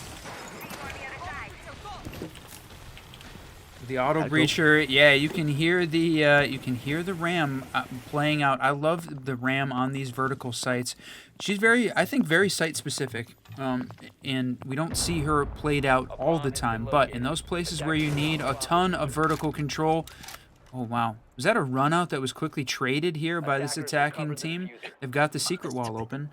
Huge first couple of kills there, right? You take down the Thatcher, that's going to keep some of those Cade claws still up and running, going to make it a little bit difficult because there's no more impact EMPs. So a little bit of damage done onto the Maverick is he's going to have to do it his way, you know, instead of using the Thatchers. They did get that space, however. Going to be looking for that clash to start to push up and make a little bit of a difference here. The clash is interesting. I'm trying to think the last time we saw the Clash as the alternative to try and hold on to some of this, but a Rival 7 just doing things not necessarily the standard way. I think that's I don't know whether or not that's making it difficult for the Thrive team, but again, not so difficult. You're still up 4v3. You got the standard split on defense, so we're still seeing the defensive round develop from this Arrival 7 team, and it's a minute left. But you can see the blue is all over the place. Ram upstairs still continuing to work on that vertical play. And that was one of the areas that Thrive has definitely, God, I was about to say it, thrived on in terms of in terms of the way that they were successful in attacking and defending both on Chalet and here on their defensive half on Consulate. Yeah, they only have one player still up in that first floor, right? You have it's spread out completely between the defense here. So if they're isolated, they're going to be decimated, and that's going to be the equalizer there. Is we're going to see Candle getting taken off the board, but the answer back happens as Inreal finds a headshot. Now puts us into a 3v2 scenario. So they start to make that push down the back stairs. Now they have gotten together, but unfortunately might be a bit too late as the plant starts to go down. The cross is in place. He's going to get towards the hatch, and that's going to find the vertical on the play. 9 seconds left. They have to get this. He does not have a C4, so it's not going to be effective, but they've got the cross in place anyways. It was an interesting play coming out from Arrival 7 to try and take all the way back up to the first floor. It's something they really didn't need. It left the bottom floor, which was the main push, very undermanned. The Pulse ran all the way to the top floor. It was then a 3v2 on that bottom floor, on the bottom floor site, and it allowed Thrive to just overpower, overman, outgun the remaining 2 players as the Ram basically took all the attention for herself, took 2 players away from the main execute. And I say that's just poor man management, especially with the fact the Mute was still on that middle floor. Could have easily just taken out the Ram themselves. And they're going to repeat the bomb site. They knew what they did wrong. And you're going to see the same lineup as well. So curious to see how they're going to adapt. Probably just going to be more focused on stopping that execute from Thrive from coming out. Yeah, I love the split bomb site. I would like to see something a little bit more dedicated to the pace, right? The Fenrir's a great call. I love the intel that that Pulse can just farm from the basement area. But man, sure just love, and I know you hear me say it all the time. I'd love to see the castle being brought out here, right? Make some of those kill holes unattainable. Make some of those crossfires just a little bit more difficult to get into place. And look at that, they already got the Legion on the cams there as he gets that board back up after an attempted spawn peek. I am surprised that they went back to the split site again. I think Thrive punished them on it, and along with that combination of the Mav for opening things up, made good work of it. This time, though, they sort of changed up the strategy, though. They do not have a Mav on the board, relying on the Hibana and the Ace instead, but I guess Arrival 7 saying, all right, now we sort of know how Thrive was going to manage it. We can change it up, change the way that they were holding it, and we can win this one. Yep, and that's going to be the first kill to fall. Hibana, part of the breach, off the board, which means those hatches going to be a little bit more difficult if that's the way that you're going to start to choose to go that way. Tons of intel potentially to be had by Pulse as he's just anchoring down in here. And don't really have, like, outside of getting that vertical on him, a way to really start to deal with it. So kind of a hurry up and hold situation is where we find the defense in currently. I mean, they're continuing to push. It looks like from this admin side again as well, going to try and take some of the vertical control. So, bringing out the Twitch, looking for utility here, and looking for players. I think they knew they had one left, but wow, Zach taking down Brios early in a 3v5. Not even halfway through this round, 2 of these Thrive players down. So this round definitely working out much better, but to me, it's not happening direct in sight as a specific choice of which site they're playing.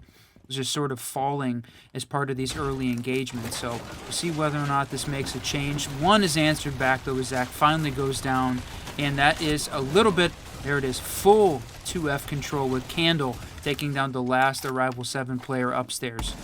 Yeah, you almost have to be pre-firing as soon as you see a drone, because the way that they're using these is they are getting followed closely behind somewhere. Somebody has got a gun that is pointed at you as soon as you get pinged out. So the numbers do get equalized, but we're down into the last minute, right? A little bit of pressure starting to be put on, and he knows he's at the stairs here, and there's a C4 to say hello and goodbye. A little bit of vertical play to be had here. Not going to find the kill as they start to push up. It's the swing. That's going to find one. Now Ace, the last alive, as he starts making his way into sight from the backside, and the Fenrir gadget's going to give away his location. Look, you can see him make the turn. He does have the case, so he could potentially try to go for a plant here. It's kind of like the only move he's really got.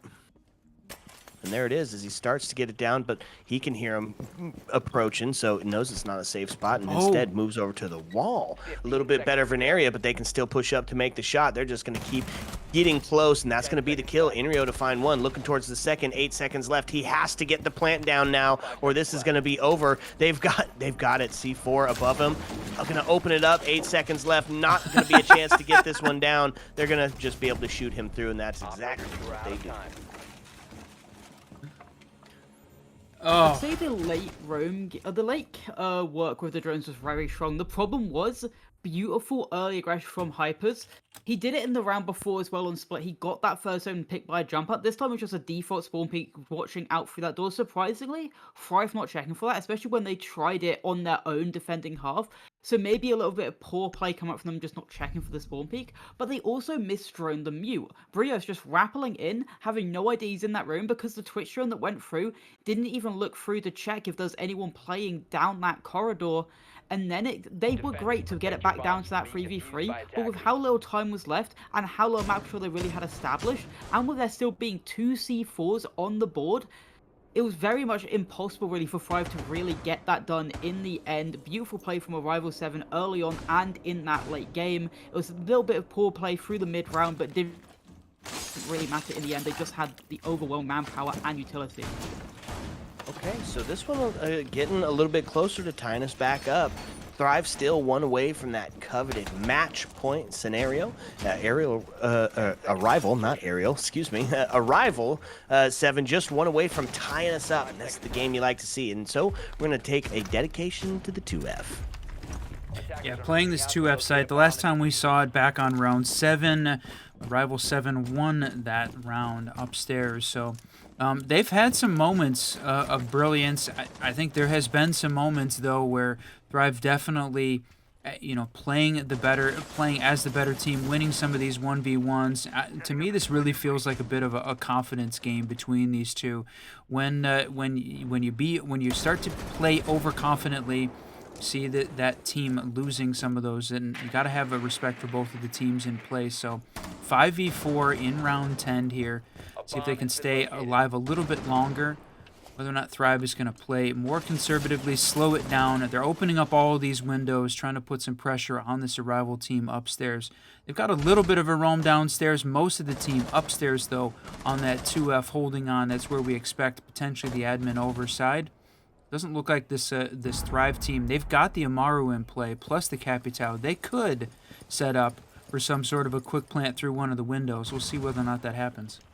That's right. Yeah, that's exactly what it feels like could be the case. And the Thatcher on the board, not only to help get the wall open, but also to get rid of any of those electronic gadgets that could be close. And there's Candle to find the first kill. Crossfire set up and in place. Yeah, you called it. It was exactly how it played out. This is the reason that we see them still outside the map for every single player of the attack, is because there are ways that you're going to be able to facilitate that kill. So the next bit of trying to get into sight is going to be, especially for that admin over, is you got to find a way to deal with that deployable, unless you're just going to get yourself in and just go straight for it. I mean, if they're going to go... Yeah, all right, so there, the Amaru makes the jump in, starts to get the plant down for a second, hops back out after clearing utility, and some more utility getting dumped in. A Disgrace in a difficult position, not going to be recoverable there. Finished off by Inrio. 5v2, 55 seconds left. Again, I'm not sure that it's going to take this long based on how the Thrive team is playing, but there Amaru jumps up in, and that's the diffuser down, though.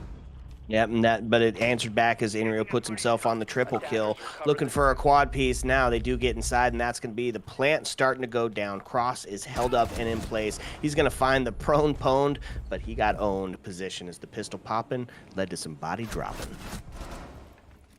It was a similar idea to what Arrival 7 did as their own rush. They created a lot of pressure on the other side of the map, baited an admin over, made it feel like, hey, we're going for this push, pay so much attention onto this, and that's exactly what they did. Rival 7 fell for the bait. They pushed all their players over to the other side. I think there's only 2 players really being able to stop the first initial plant. But at that point, so many picks had been established by cutoffs. You saw, I'm pretty sure it was Inrio, or it was either Inrio or Twists, on the Twitch, cutting off through bathroom, making sure no one could cut across. And it was beautiful, making sure that the plant could eventually go down in the end. Yes, they lost the Amaru to the initial attempt for the plant, but the Capitao was there to instantly trade out, go for the opportunity to trade out the planter, and then be the secondary planter, get that bomb down. I don't think the bomb needed to go down. I think all 5 kills were established. But in the end, Thrive, beautiful bait and switch coming out to establish them on match point, now seeing them have a second chance to maybe attack this bomb site. But Rival 7, they're definitely not going to be able to fall for that again. Yeah, absolutely. So here's what we're looking at. It is got to be perfect for 2. Or this one is going to, map 2 is going to be over and done with. And you, like you said, that quick sort of action, not going to be probably the case to be had again. They're really dedicating the slowdown here. Goyo, Malusi, Fenrir, Legion, they're really making sure that they're going to be the dictators of the pace here. What you think, Whiskey? Yeah, slow down and the intel deny. I like the play of the mute here, right, as an option. But look at all the intel that Arrival 7 brought. 4 of the bulletproof cams. They're really making sure that with the Valk being banned, not available here, they brought along 4 additional cams to try and gain some intel on this team. So they're watching out, expecting, and trying to understand where exactly is Thrive making the push in, and then be able to hold from that perspective. So not a ton of other utility, but along with the Goyo plus the intel, it's the slowdown and the knowledge that they need. Qua's going to find the first, though, taking down Twist. That is huge. Yeah, absolutely. He just pushed in all by himself, obviously trying to set up from where the push could be coming from. And now they're going to get established here on the front door. They're going to walk right in, going for a second, and they're going to find it. Now the push back up to stairs is they just have to hold on. Nobody there to answer those bullets on the swing around. Huge push. Everybody was still outside. He was by himself, and so he got caught slipping with no drones in there to help him out. Lucy playing downstairs on this first floor, and right now, 5v3, halfway through the round. You still have got a minute 30 left. What kind of utility does this Thrive attack still have in place? They still got two of the Flores drones, plus the flank watch there. They brought the double flank watch in the Nomad and the Gridlock. Gridlock still has got some of that utility in place, but you can see still out on the rappel, still out holding those angles, much like that third floor cafe hold. You've got to be careful though. Look at this, still having Hypers holding on to that admin area, being a little bit of a menace. Don't know exactly where he's at, and from a drone perspective, they still have got a couple available. There's one. Lost one of them there. So now the last bit of the round starting to tick out. The Gridlock's going down as they had paid double close attention to the flank, even though Nomad got taken off early. They definitely were trying to bring about some of that. Oh, man. Could have had a shot there. Timing. Siege timing going to stop that play, unfortunately. Makes the push in through the bathroom, but the Legion Goo going to give him away, and that's going to be a double as the Goyo fire goes off. Now it's going to be Gridlock left alone in an attempt towards an ace, but going to be handled almost immediately as the Vector going to ring out and claim a life. I love the early aggression coming out from Arrival 7, just making Fry feel a little bit uncomfortable. You saw the Nomad take the ground very quickly, but then the Goyo didn't even need to walk through the double door to trigger the air jab going off, just waited for them to cross in front of their reticle. Fry will take a timeout because they know this game is slowly slipping away. They definitely cannot let this go to overtime. Surprising to see one even come out, as we didn't see Fry take one in map 1. Arrival 7 had to take one on Chalet.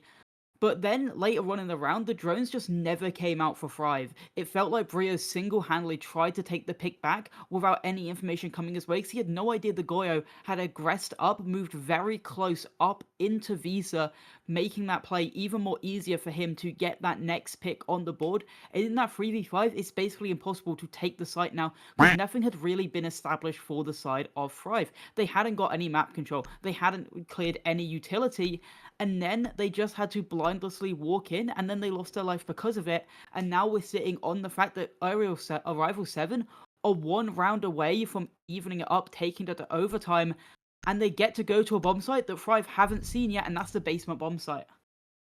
Okay, basement bomb site, a whole different look for the tie-up to take us out of regulation. I love it, and going to see the Scopos on the board as well to help facilitate that. So Thrive was thinking about the roam, right? They were thinking about that flank. They brought both the Nomad and the Gridlock along to make sure that they were going to be able to have safe passage down and their flank watched. Now it's going to be a real and present danger with the Scopos on the board. Yeah, those bulletproof plus the cam, giving this Arrival 7 team a little bit of that extra intel, seemed like it worked out in on that last round. This round, though, you bring along the Scopos for that cam. On the other side, 3 C4s and 2 impacts. They're completely switching up the defensive strategy here by going all in on explosives rather than all in on intel. And I wonder whether or not that's designed to try to keep this Thrive team guessing, or it's just a matter of which site they're playing. They're really favoring that kind of a setup here for the basement. So like Milo said, it's the first time we're going to see the basement here.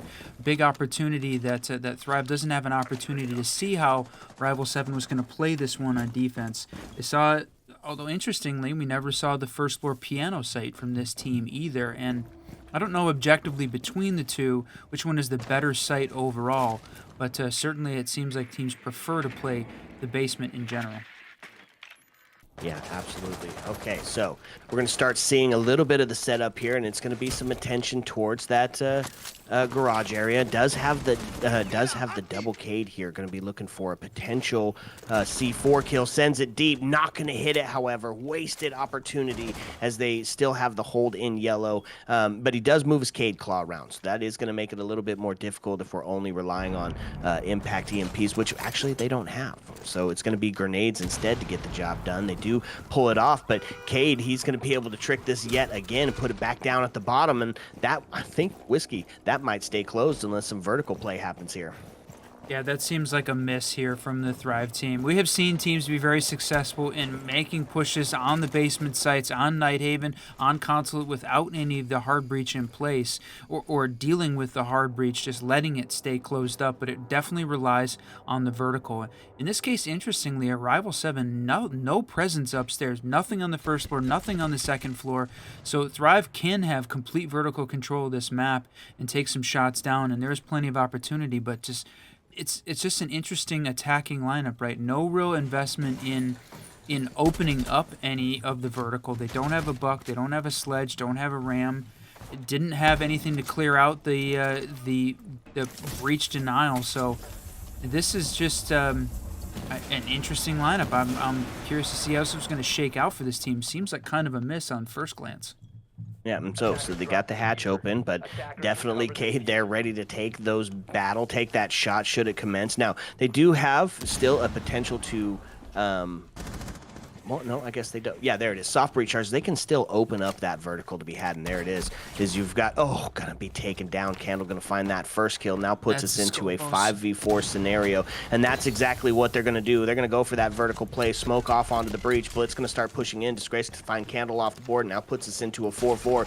It's 26 seconds left. The Yin Candela is going out. Warden still on the board to be able to answer. Cade's gonna find the kill onto Moses. Now putting us into a 4v3. It's a second one. We're looking at getting tied up here as they're putting the pressure onto the Clash, who's just being an absolute menace. Now into a 3v2 as Brios is able to find another kill, but Ying on a low health. Brios to find a second one as he just pushes down, and now that's the plant starting to go down with 4 seconds left, but they're going to get that kill and stop the plant, and it's the 3 HP, and that's going to be a defensive win, and we are out of regulation.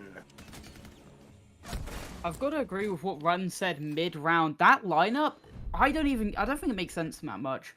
I think it's very poor coming out from Thrive, especially going into the final round of regulation. Arrival 7 being great to push it into overtime, though. But I've got to say, I don't know why they're bringing the Shrike along if you're not going to bring extra EMPs or even extra nades. I did like the play coming out for the Blitz, being able to push inside quick into the pillar area, but the problem is the Clash was there to slow him down, and then the K was able to get behind Red Car, mainly because there's no pressure on the breach. It never could have gotten open because of the poor operator selection. And then as well, Brios playing that 2v2 poorly. He doesn't have to aggress, he doesn't have to push up close to the mirror window. He can hold it deep from yellow, just wait for the players to push through, let his teammate get the plant down. I'd say overall just a really big fumble round from Thrive and a really big fumbled opportunity to win it out in regulation. Now they have to battle through overtime, take another attacking round, as they've only taken 2 throughout this entire game. And they have the worst side selection on overtime, so it's going to be very hard for them to win it out now. Ooh, tough hill to climb, and you got to do it on attack, or we could be tied up in the map count here for this best of 5. What did we see on the defense? It's much of the same. Whiskey, bring out the Malusi to slow him down. Legion, who has just been instrumental in this best of 5 so far, right? He has stopped plants from coming down. He's been an impactful player with his shooting ability, whoever is playing onto him. And, of course, slowing down that shield speed. Yeah, oh, wow, Disgrace going down early. I don't think we saw it. He must have been, he was spawn peeking a window. Looks like maybe it was Twist that took a shot. And look at this. Oh. Yes, he did. Going for the kill with the Twitch drone. What a play by Twist. That's an ego check for sure. I love seeing that from this team. But yeah, I mean, we talked about it. Maybe the worst side selection here. The 2F site, we saw it back on round 7, 10, and 11. Rival 7 taking it twice every other round. But that is Twist finally not finishing off his first kill. That was Disgrace that he had down, but taking down Hypers instead. That's a ton of health missing from this Arrival 7 team to start off with on defense. It's not the favored side, but the Thrive does not care about that. They are going for the win here as we are playing our first round of overtime in this best of 5. That's right. You know, if it's me, I send the Twitch drone back in. I go to finish what I started. So he's only 10 HP. I go try to hit him one more time or something. and finish that job down. You said it. It's a low health scenario in this 5-4, and there's still plenty of time for this attack team to just suss out where everybody is at, get rid of all of these gadgets. Oh, found somebody is able to get that drone back out and get a Fenrir. This is just having immense success with this Twitch drone. Yeah, Twitch going crazy right now. Twist getting all of the kills on the utility in addition to everything that he was taking care of with the gun. But the combination there, throwing the Flores in as well, they're dismantling this Arrival 7 utility. So they brought out a lot of bulletproof cams this time again. 3 were still showing on the board. They've only got 1 active at this point. But it seemed like Thrive anticipating, expecting, and adapting to that, to clearing out all this utility. And in a 4v4 with the health advantage significantly on the Thrive side, everybody upstairs, with the exception of that Goyo, still holding down on the first floor, maybe going to play the spoiler here on the flank up Spiral. Oh man, well, there definitely was a spoiler on the flank on Spiral. They found it, and that's going to be the equalizer as Moses takes one, looking towards the back end, but he's down on the ground, and that's going to be a double ring out. And the defense looking for it, but that's going to be a second to ring out. It's 16 HP between death on this round and getting claimed on the first round of overtime and holding on. 17 seconds left in which to do so. He's got to do it with a full health, which means it's got to be headshots all day, and they can just hang back here, Whiskey. 9 seconds left as it starts to count down, looking for it, but it's a prone position. Nobody gonna give away this kill for free, and with 3 left to do it, they're gonna find it. Arrival 7 and is gonna take the first round of overtime.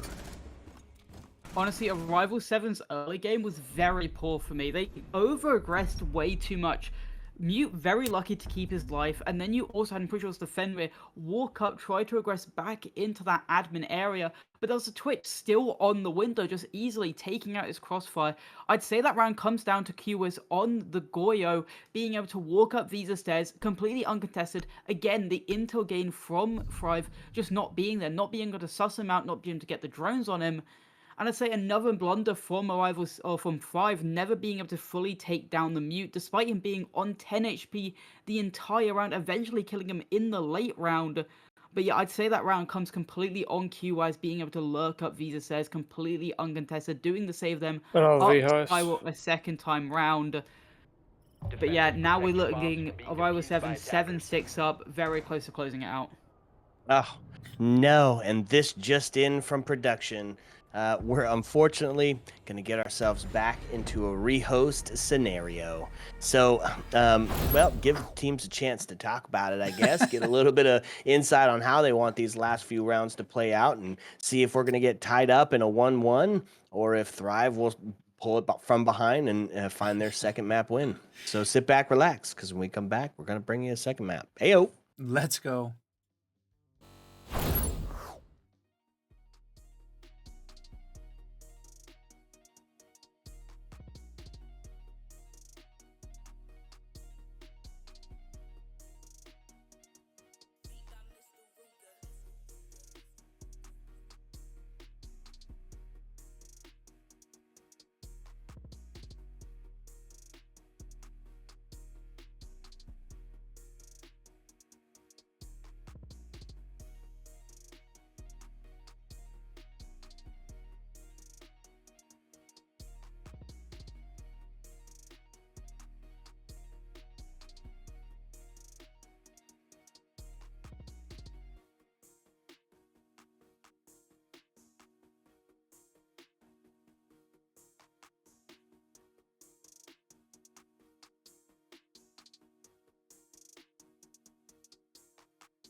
What's up, and welcome back, fellow Siege spectators and players. Sorry for the delay.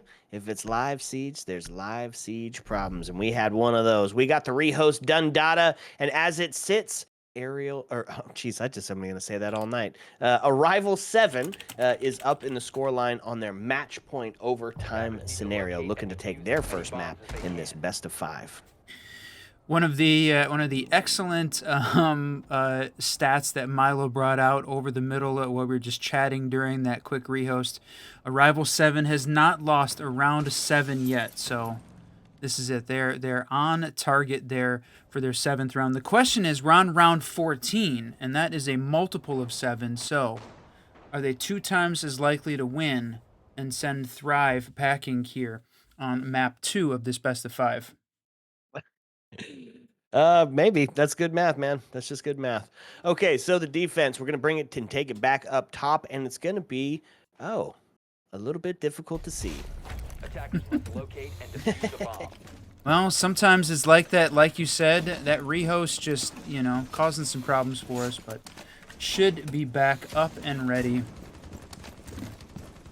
So back up to the 2F site, Whiskey, right? And they're going to bring out some of that slow down utility, Capcan, Legion, Frost, and of course the smoke to stop those window plants going in. It seems like we've got kind of like it's a pretty good setup as far as the attack goes, right? You bring out double the intel, a little bit of health, and then some distractions and something to get rid of this extension util. I mean, this is a good attacking setup to try and take into 2F. That's right. So we talked about Arrival 7. Right now, all the pressure is on this Thrive team. They're sitting at down 1 in the overtime round count. We are in a best of 5, map 2. If you're just joining us, welcome. Here it is, the opportunity. Thrive's taken map 1. That was a 7-3 victory on Chalet. They were going for a quick 3-0, but right now Arrival 7 is picked up in all the right places at the right time they've needed to on their map pick. So it definitely seems like Arrival 7 was ready to play this consulate map, and doing a pretty good job of managing Thrive in different ways across the site. So as this is heading up upstairs, lots of action happening, no deaths though halfway through this round.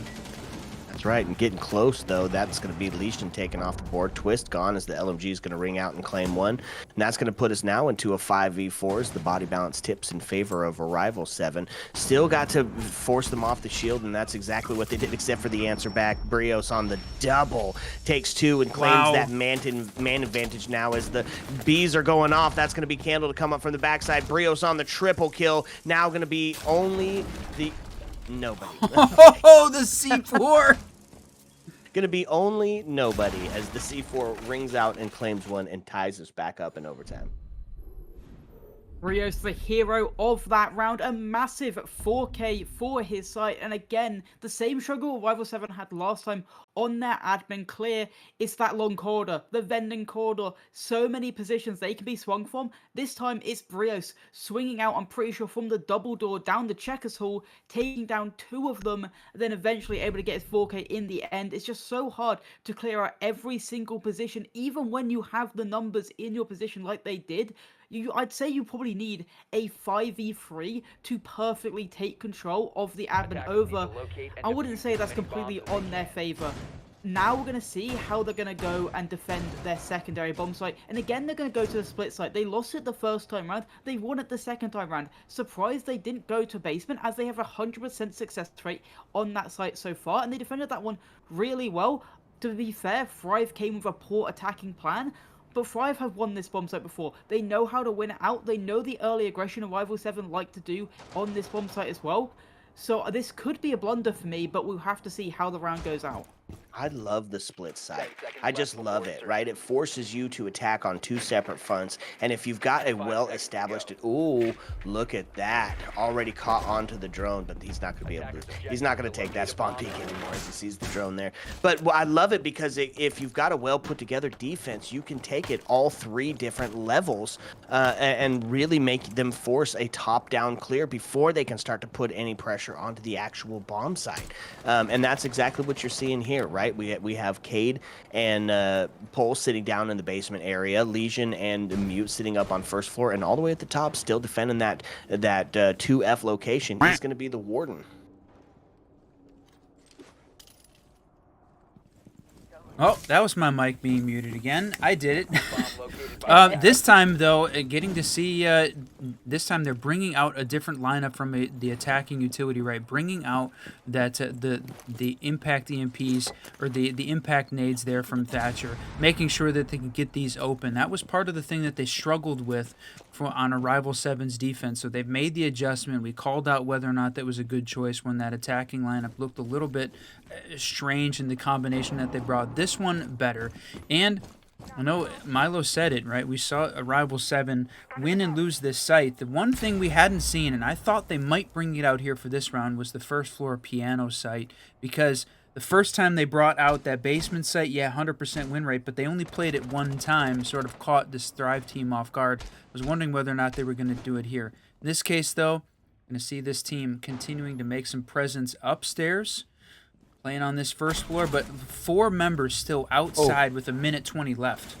That's right, and that first kill is going to take IQ off the board, which is going to help suss where those Cade Claws are and where that Pulse is actively getting that intel from. Instead, going to be relegated to any sort of cams that are already out. So 5v4 with 1:09 left, starting to make the push down secret, opening up the door, looking to get active onto the pillar area, and then have to retreat as no shots were able to be had. So still quite a strong hold here. They open up, looking for the long one, and he's just going to one-tap it. Good night. Puts himself into a 5v3 situation, Whiskey. 52 seconds left on the board, and starting to feel the pressure mount here for this Thrive team.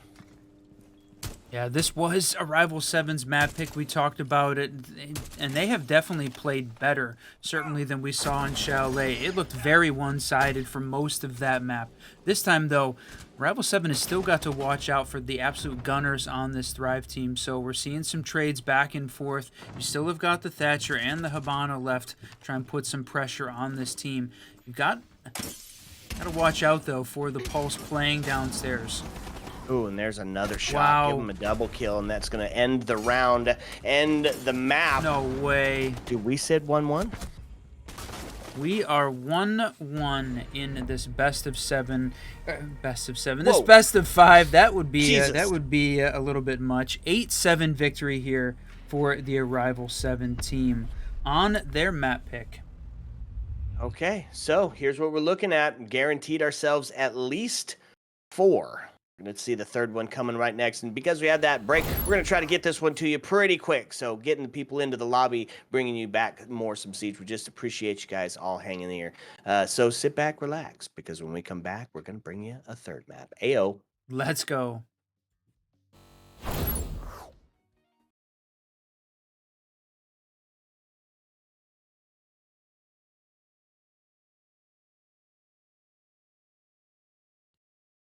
Smile for a sec. I don't know where it's going to show back up.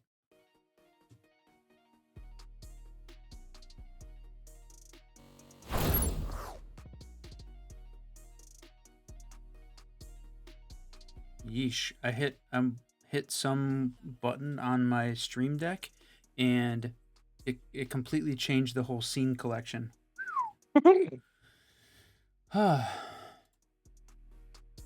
Are you sure stuff is I feel like muted? that's not the first time you've done that. I definitely need to change that button. I need Also, to change I that. don't think we're need to muted. change that. I don't think we're muted, Ron. Excellent.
What's up, and welcome back, fellow Siege spectators and players. It has been a spectacle, and we are tied up in the 1-1 fashion, heading into map number 3, which is a banger. We're headed over to KAFE, which has seen a huge uprise in competitive play since Oregon's been taken out of the map pool. I am still the Reverend Whiskey Glitter, and with me, as always, my partner and co-host, Mr. Whiskey Run. What you say there, Whiskey?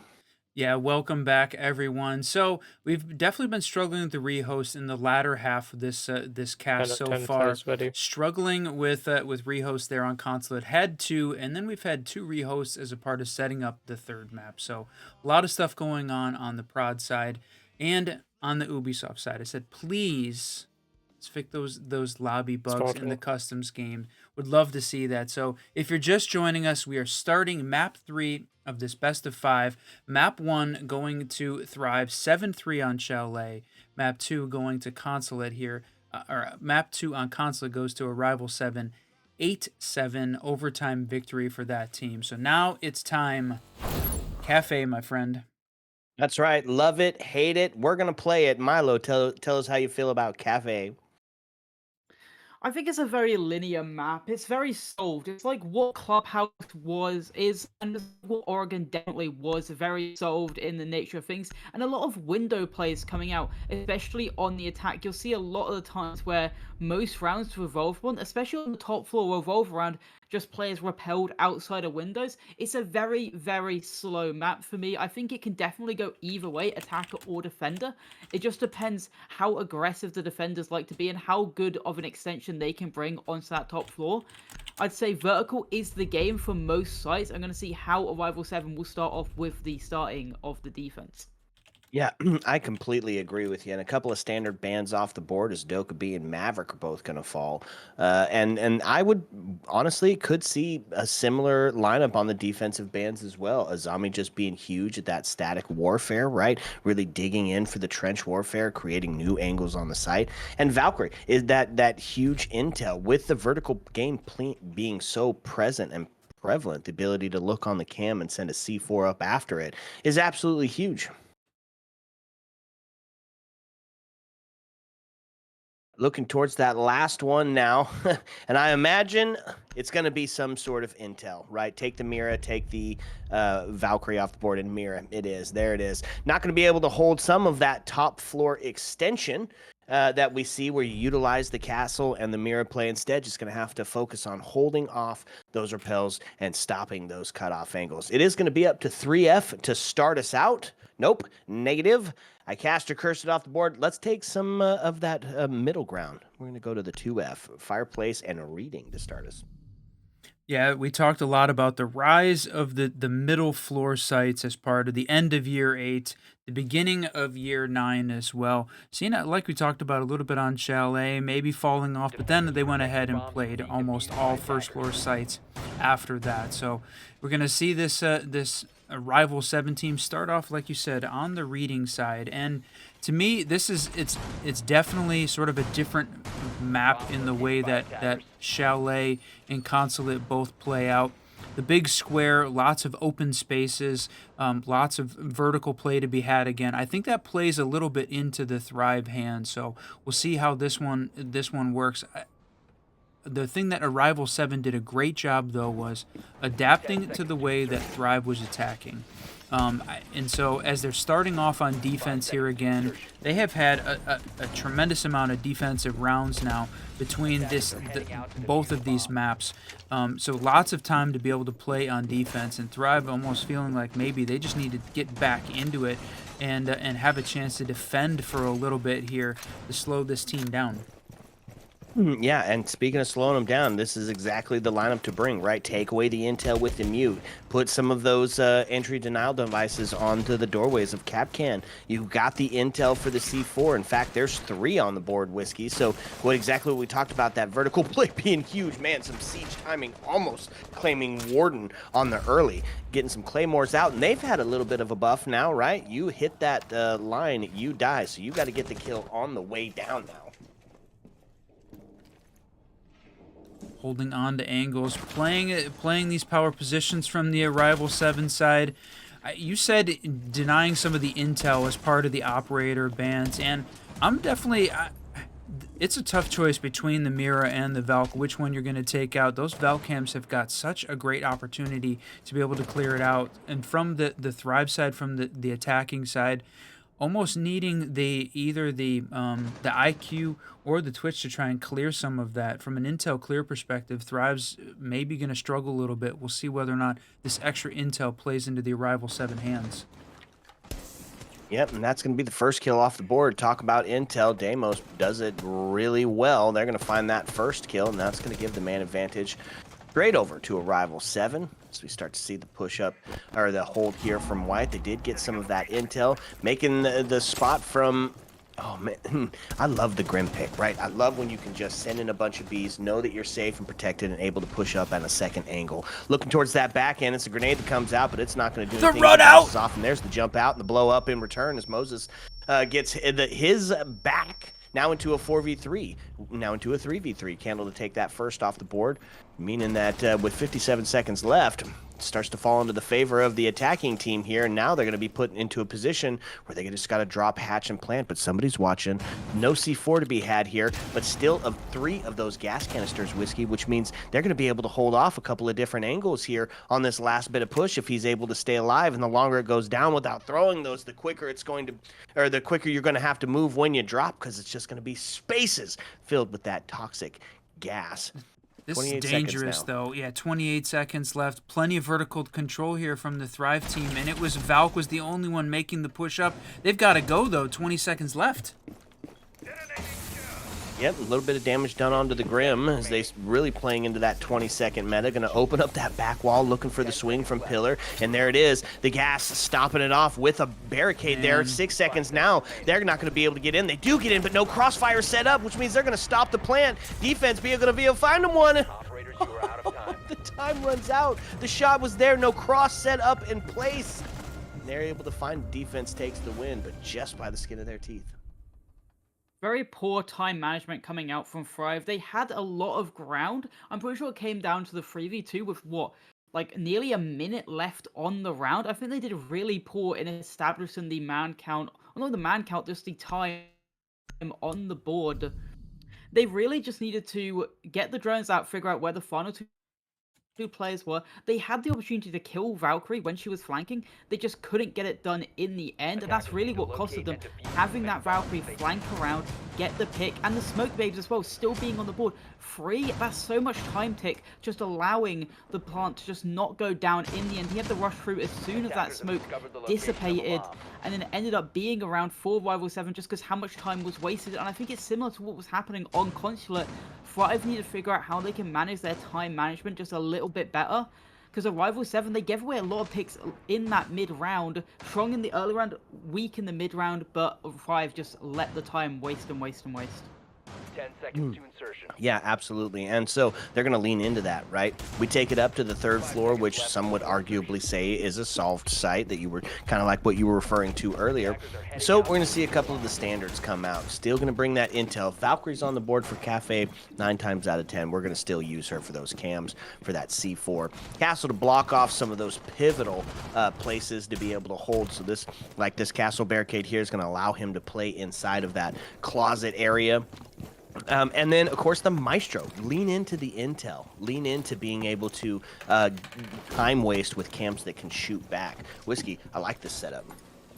Yeah, heavy in the intel. The Valk plus the Maestro, that is huge. That's a huge opportunity here for this team. Now, the one thing I was going to say, I know Milo talked about it, right? Strong in the at the end of the game there. I really thought that the Thrive was going to be able to hold on by you know, like taking down the in the jump out, right? It seemed like a bit of a waste for Arrival 7 to go for the jump out. Not a good trade, right? Thrive is a good team. You got to stay ahead of him, the man count. The run out seems like it was just giving a kill away, even though if you're able to get one, if you didn't, it's just a waste. And look at this. That was another run out there from Quaz out that 1st floor bakery side. I just don't see them needing to take those kind of risks. Yeah, Thrive struggled with time management. That is something they can easily fix, though, and it does not make sense for Rival 7 to be taking these extra unnecessary risks.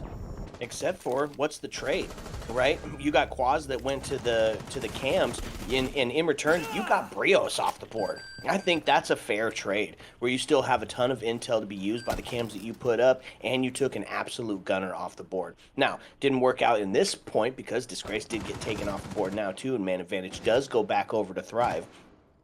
But maybe we'll see a little bit of that adaptation. I'm gonna have to first deal with this Mute, who I don't know if he's been sussed out inside a ticket here.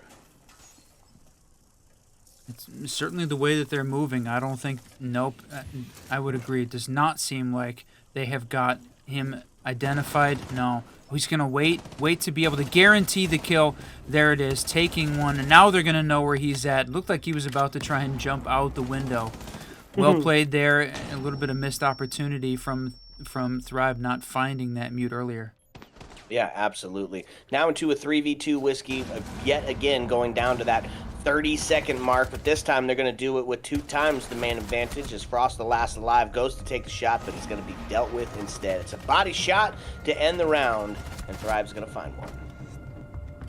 Similar issues coming out from Consulate. Time was a lot better in that round. They're able to get into the building very quickly and able to get those picks off. I think a little bit of poor management by Run. I agree with Run a little bit. I don't think they've needs to make that run out. Yes, they can then sit on camps, but that's also a loss of a C4 and just a loss of a body that can just stick upstairs. And I do think a couple problems with Thrive is they're not getting the drones and they're not getting the intel, they're not getting the information early on. Luckily, they just have the man count early on to then establish the trade back onto that Mute, despite the fact they weren't able to drone them out in that round so far. But they got the trays out eventually. They're able to win the round out basically on that man count, on the body count. And I think as a poor site choice coming out from Arrival 7, I don't think the top floor is that great anymore in the current meta. Just so much control the attackers can establish from outside the map just by holding rappels, holding windows, and just holding crossfires. And I think that was the main problem for Arrival 7. So I like the adaptation of moving down to the kitchen bomb site. Absolutely. So taking it down all the way to the kitchen, as you said, and they're going to really lean into that slowdown. Right, Whiskey, Clash, Goyo, Fenrir, steal the intel with the Mute, and then also Scopos, right? Going to put themselves on a potential for a huge flank. I'm excited for this one.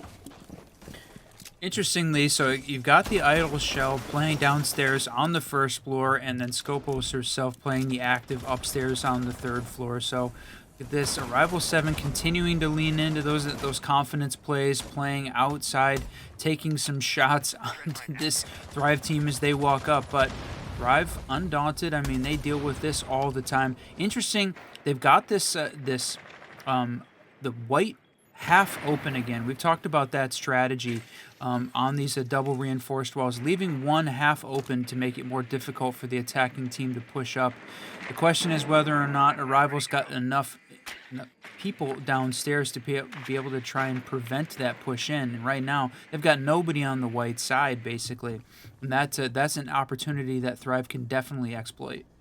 Yeah, absolutely, especially because Clash, the only other player that's down on the first floor outside of Mute, is sitting in that co-check area, and now Scopos to take quite a bit of damage, just reduced to that 40 HP.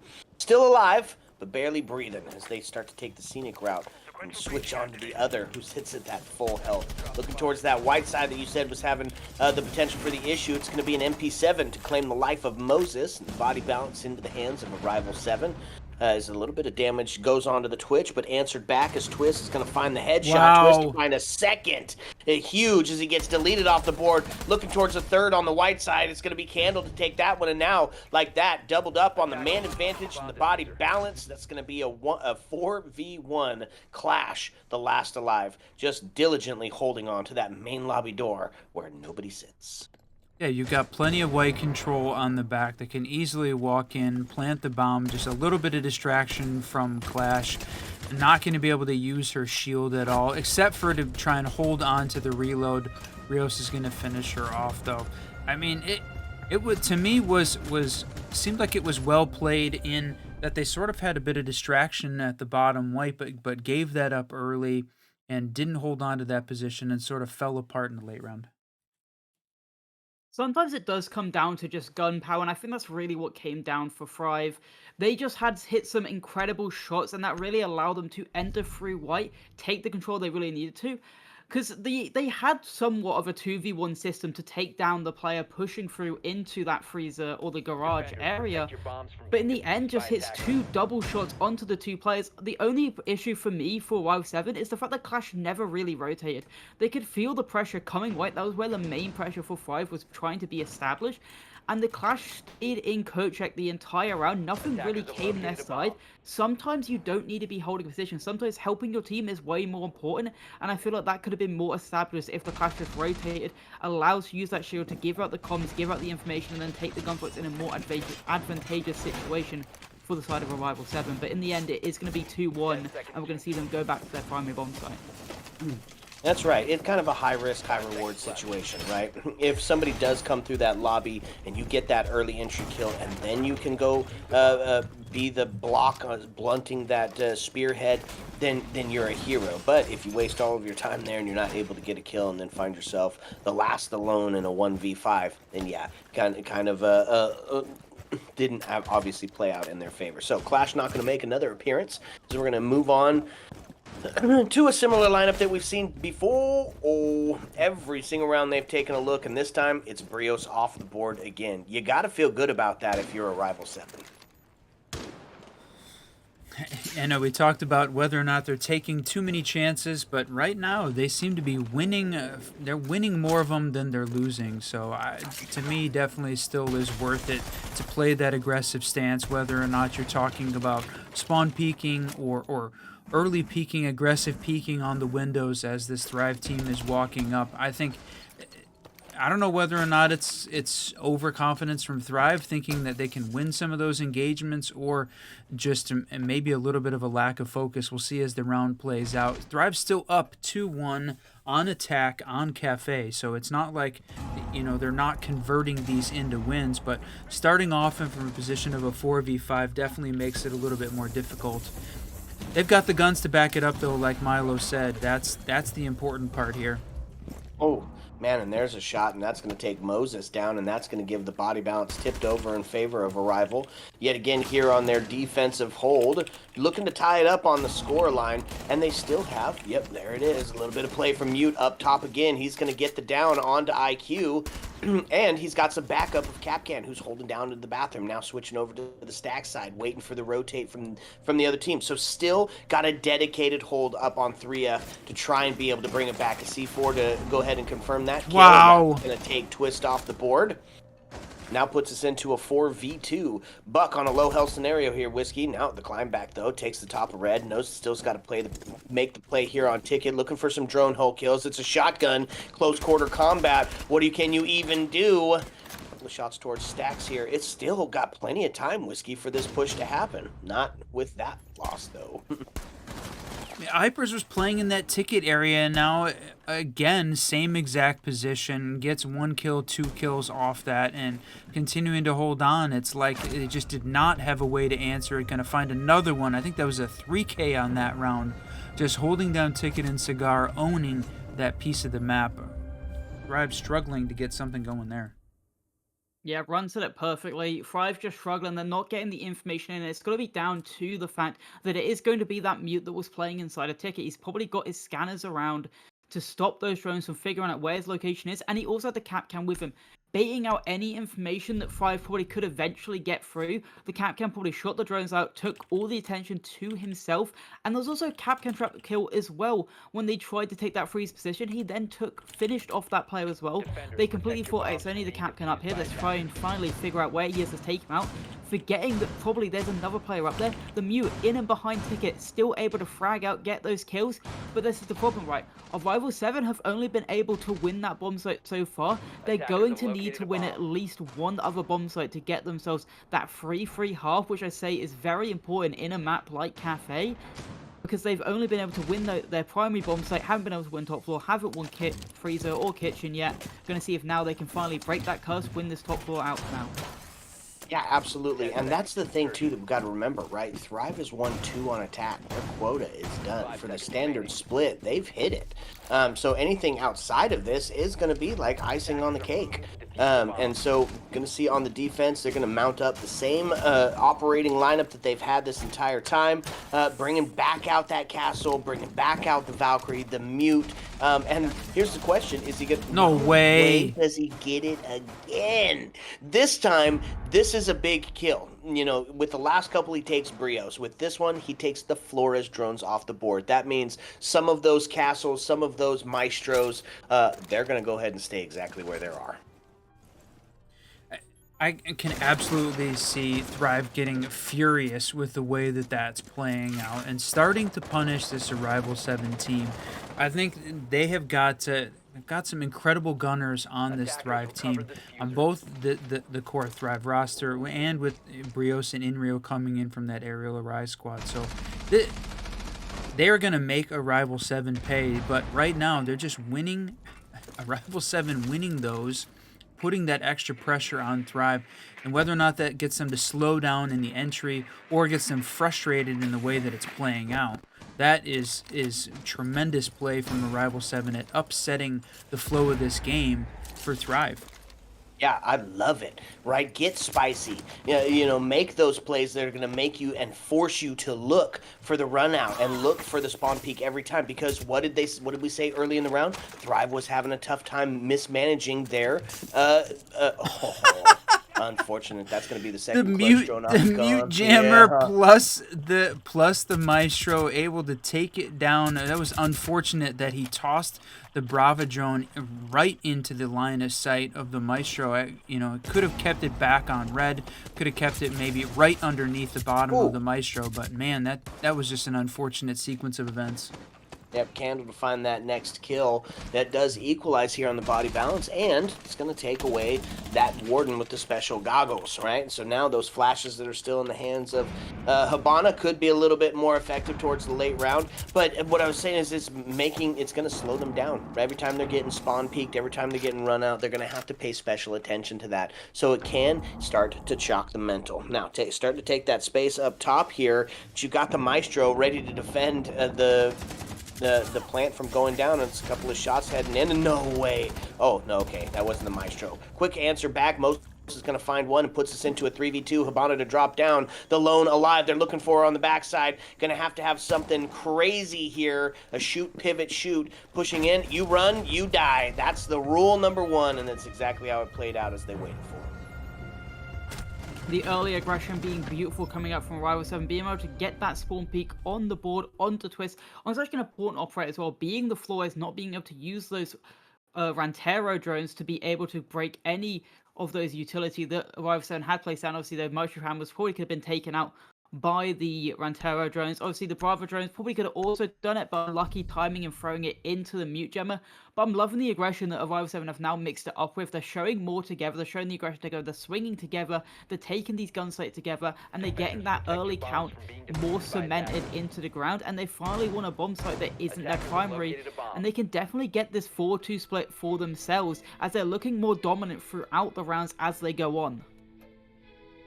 Okay, so back down to the kitchen, and there's going to be one little switch up here. I'm going to stick the clash play, but they're going to bring out the dock. And, I mean, I think as far as the dock goes, it can be very site-specific, right? You see it when you're holding the library in Chalet. You see it when you're holding the catwalk. It's really a play-life scenario. So I like it being brought out here as a potential holding on to a territory spot. We'll see exactly where he's going to be sticking himself out. Looks like he's heading over to VIP.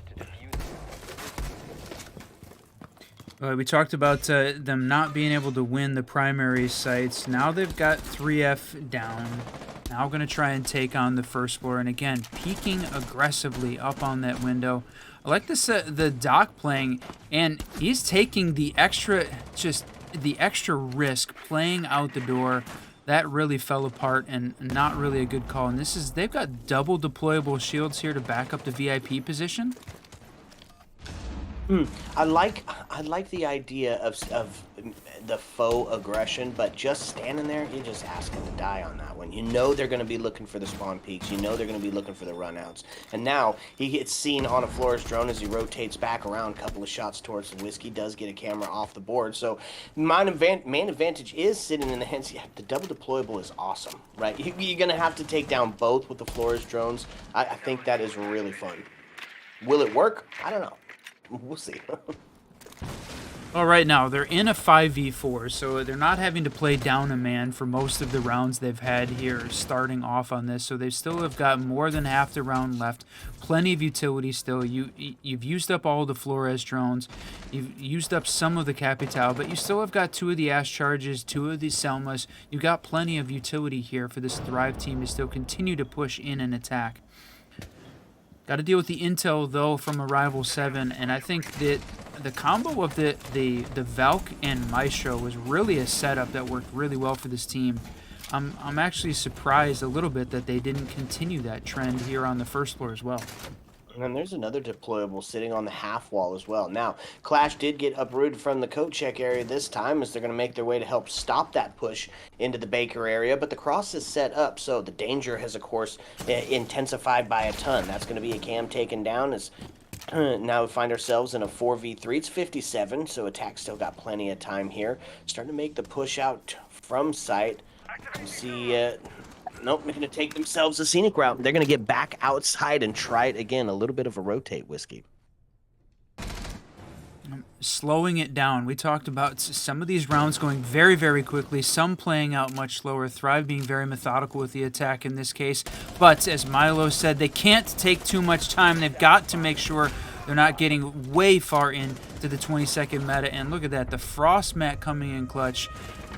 No need to slow this thing down too much. They got all the kills they needed. No objective-based gameplay there. Yeah, the early aggression just not paying out from that round because it just played it poorly. Like Glitter said, standing in front of that doorway is just asking to die. He's not even quick peeking it. He's not even swinging it. But Candle went electric that round, getting the first opening 2 picks in that round, and then they diverged. They kept switching, finding where the softest plant was. They found out it was Freezer, took Freezer control, took the rest of the kills, eventually fragged out. The time was running out, came very close. Also, and Buck even hit a Frost Mat in the end. But they were able to just frag out, and that's what a team like Thrive can do. Even when it looks very bleak for them in the time management, in the management to get the plant down, they can just absolutely go nuclear on the scoreboard, get those picks out, and completely win the round based on that. Okay, so switch it up. Time for the op swap here on map number 3 as we're tied up. Yeah, I feel like that definitely plays out into the favor of Thrive, right? They now kind of get to relax a little bit. Not relax, that's the wrong word. They get to sit back in the solace that you're almost guaranteed to win 4 on defense, right? And that could be the potential to end this one. So they're going to make sure that they lean a little bit into stopping some of that aggression that they saw from the last couple of maps where Arrival just started getting very active, bringing the Blitz along, bringing the Ying, bringing the Capital, bringing the Deimos, everybody that can get in there sort of quick. Now, they're going to have a similar sort of action where they're looking for early stuff, and that's the play here. Is Blitz going to push themselves up. They are going to find the early spawn kill onto the Capital, but it does come at a cost. Mute now. His life forfeit. There was 2 things that we talked about. One, whether or not we were going to see Thrive ban out the Blitz because of the way that Coco had been playing him and the dominance he had showed both on Chalet and on Consulate, finally shut down by Candle, though. And you know, the other was, this is Thrive's map pick. So finally, they've been on attack for so many rounds between Consulate and now here to start off on KAFE. They found 3 on attack on their map pick. This, I feel like, is a very dangerous scenario for Arrival 7, and they're going to have to be even better on the second half of this map to shut this one down. Otherwise, I'm feeling very good about Thrive right now. Yep, that's true. Even with the low health scenario, puts themselves into a 3v1. Couple of shots, a grenade going to be sent down, maybe as a little bit of distraction starts to push them off that half wall. Nobody going to take this fight, though. They're all low health. And there's the swing. Going to get traded out. That's going to give one over to the defense. the first time Arrival 7 haven't won the 7th round. As soon as we bring up the stat, they then ruin it in the next time. It is a little bit of caster cuss, but I did like the idea coming through from Arrival 7. They knew how Thrive wanted to play, so they battled it back with just as much aggression and just as much speed. They pushed through with the Blitz, and we've been saying it, Coco, they've been so great on the Blitz, and they continue to be so. They got the second pick back, they got the refrag, but then he was kind of on an island, completely by himself. He was Attackers able need to to then locate and nearly defuse take down the bombs. Legion, get him all the way down to 1 HP, but when a shotgun faces you right into the face, you're not really surviving it. A beautiful shot from the Warden in the end, and then they just sit solace inside. The Ying tried their best, but up against a Warden, you're not going to Attackers have really discovered stand the much of a location of a chance. bomb. But with the SMG-12, that was a disgusting shot all the way from deep inside of Kitchen to the bakery stall. And now we're going to see Thrive get their first defensive round on the board and on Kitchen nonetheless, a site that Arrival 7 found very hard to defend. 10 seconds left Okay, in and look insertion. at this, Whiskey. They're going to be bringing the doc out as well. I guess all three members being at 20, 20, and 30 on their health at the end of that round made him think, hey, you know what? Maybe we could use a little bit of that special stim that only Doc could bring. He's definitely has increased as far as his playtime as year 9 has rolled along. Certainly more than we saw in year 8 at all. It used to be, we talked about him being a cheese pick, a cheese op, but really we've seen sort of a rise in competitive play from him at almost all of the levels we've had an opportunity to cast, whether it's T4, T3, or even some of the collegiate players bringing him out as well. So we'll see how that plays out as this continues along. Like you said, bringing out the extra health, really important here to trying to hang on to the end of rounds, which is really where both of these teams have sort of struggled, is closing out rounds, a little bit of trades back and forth. So with just about a minute into the round, we're seeing Arrival 7 work on the top-down clear here for this second floor site, working on gaining that vertical control. Okay, so first minute gone as the drones start doing what the drones do best, sussing it out, and you can see them lining it up in the window. They're going to try to get a full send here, but the question is, do they have the intel on the Scopos? Do they know? And that's going to be Glass to take Candle off the board as Valkyrie are going to get relegated to her cams. Now put us into a 5v4 as the push starts to make its way down from the top of red. A little bit of a pincher maneuver that they're going to try and place onto the Scopos here, and then of course in next onto the Legion, but they haven't dealt with the dock up top, Whiskey. Yeah, that's right. I mean, you've got the IQ playing upstairs, but other than that, still 3 members of the Arrival 7 team outside the building, looking in on the windows, and holy cow, that was close, a little too close for comfort. But you've got the IQ and the Glass downstairs holding down, putting pressure on this defensive team on the second floor, but like you said, Doc still roaming undeterred upstairs. Yes, they've got a drone on him, but he's opening up some of those sites and is going to either waste time or play the spoiler at the end of this. Blitz is going to have a really tough time if he's got Doc shooting down on top of his head. Especially with Brios taking that first kill. They weren't able to Wow. push out Brios on the second, but they finally take him off the board, stop the flow of bleeding, now putting us into a 3v2. Legion still on the board, pulling out his last goo, or I think maybe second to last goo, onto the white stairs, and that could be what starts to really slow down that approach from the top. Now, getting close, the breach is open, smokes go out, no Glass here to look through them, and no Warden on the other side, just gonna hold at the moment. Wait to start hearing the plan. Look for that potential default. The C4 is out, primed, prepped, ready, sends it. Not gonna get the Blitz, who's gonna go for the black back crank here, and he takes it now down to 50% to 75. He's gonna go ahead and stick it in this last 60 seconds, so now all the pressure gonna pull onto him. Wait, he didn't get it. He was shot in the legs. They're gonna have to go for the plan again, and now Legion, all he's gotta do is stop the push up, and it's gonna be crossfire set in place. Going for it, but he's gonna get it. It's a 1v1. The swing, pistol popping, Moses body dropping as they're gonna find that round. What a close round in the end. The time nearly biting Arrival 7, but it just came to do for them just in time. The IQ quick thinking to pick up the diffuser and instantly start planting it, and in a different position, because if they planted it in the same position Blitz was in, then the Legion could have spotted them from the head holes and taken them out. And I think, to be fair, the bomb was exactly just perfect to block out the IQ, so the Legion had to Attackers reposition, need to eventually locate and did defuse as take many down the bombs as they planter, can. but he'd sprayed so much, no bullets left, didn't have time to switch to his secondary shotgun either. Thermite perfectly there to get the trade, and the diffuser was down, so the time didn't matter in the end. A couple seconds in it for the side of Rival 7 to even it back up to 4-4, and we may see this go the full distance just like we saw Consulate. And could you imagine?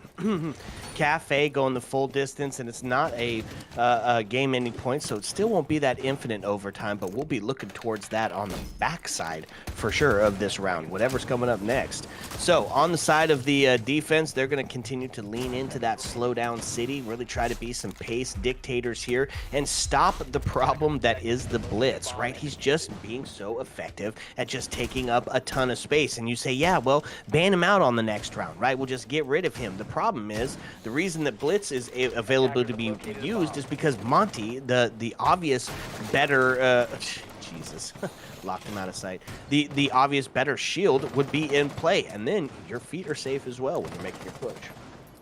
Yeah, a little bit of trolling coming out from this team. We talked about it, or at least I did. I'm a little worried when a Rival 7 starts to get cocky that can be a problem. So they are playing very confidently, though, and that's the careful line between confident and cocky they got to watch out for. So, Drive, that one fell apart. What a roller coaster of emotions that last round was, between looking like it was going to be a win on both sides, back and forth so closely. Boy, Brios winning another one of those peak fights that Milo talked about. The Gunners got Frost playing upstairs, holding onto that pixel. And what's funny about that is during the all chat during the operator pick phase, or the operator ban phase, they were talking about Brios not being allowed to hold the pixel angle. Rival 7 expecting that to happen, and he is making quick work of this team, holding on to the angle they didn't want him to play. That's right. So a little bit of health damage here as Rem's also reduced to that 55 HP, but here we go. Another prepped, ready for it, and there's the shots to start opening it up. He sends it. Nobody there to receive the order, however. It means he's going to hold on to the pixel and wait for somebody to make that vault. Couple shots towards the piano over there. Jeez, the hold on White. He's still got a pretty huge hold here up on the third floor. Valkyrie, Capcan, and Frost all dedicated to making sure you can't come up. Candle to find one as a Yin Candela goes out, and that's going to be the down on the pre-fire. Didn't wait for the Candelas to go. Unfortunate. There's two there to take it too. So pushing in through the backside now, it's going to take the Capcan trap off the board. Means that IQ could have a bit of the read here, especially if they make it through onto the rotate, not sussed out on the cam. Last alive, going to find this first one as a shot in the back, but that gives away location. It's got to be on pace for the ace. Couple of pre-fires, not going to take it. Inrio with the shotgun to say goodnight. Good attempt at alert from the IQ. It just came too late. Their entire top floor push completely dismantled by the roam. All comes down to Brios winning that opening fight. A nasty shot on Pixel. They didn't want him to play there, and that's probably the reason why unstoppable force in that position at the moment. They never were able to open up that reinforced freezer wall, and I think that's probably the main problem. They could have just still played in Cigar without anyone really stopping them, and now we're seeing them get 5-4 up. Can a Rival 7 answer back and keep this as close of a game as it's been the entire time? But Thrive, they won this like quite well. The thing is, we didn't see Rival 7 really use a proper push on it. We saw a rush attempt, didn't pay well, so we're going to see them maybe go for a more traditional push this time out. Maybe. Still going to see that blitz on the board, still going to continue that activity, and it seems like that's kind of a staple, right? Blitz being that spearhead, as Yali liked to talk about, that can make that initial push up and take that space so effectively. Still going to lean into making sure they can't do it. Goyo going to be on the board as well now to help stop any sort of quick action that Arrival is thinking about. As we see this team put it together, look at this. Are they going to go for another potential run out? This time, I'd like to see Thrive is sort of maybe working on matching some of that early round aggression, just like we saw from Arrival 7. So to me, love to see that. To me, that shows a level of confidence from this team. They're undaunted by that push that we saw from Arrival and holding on. So first floor, yeah, we saw that one go to Thrive.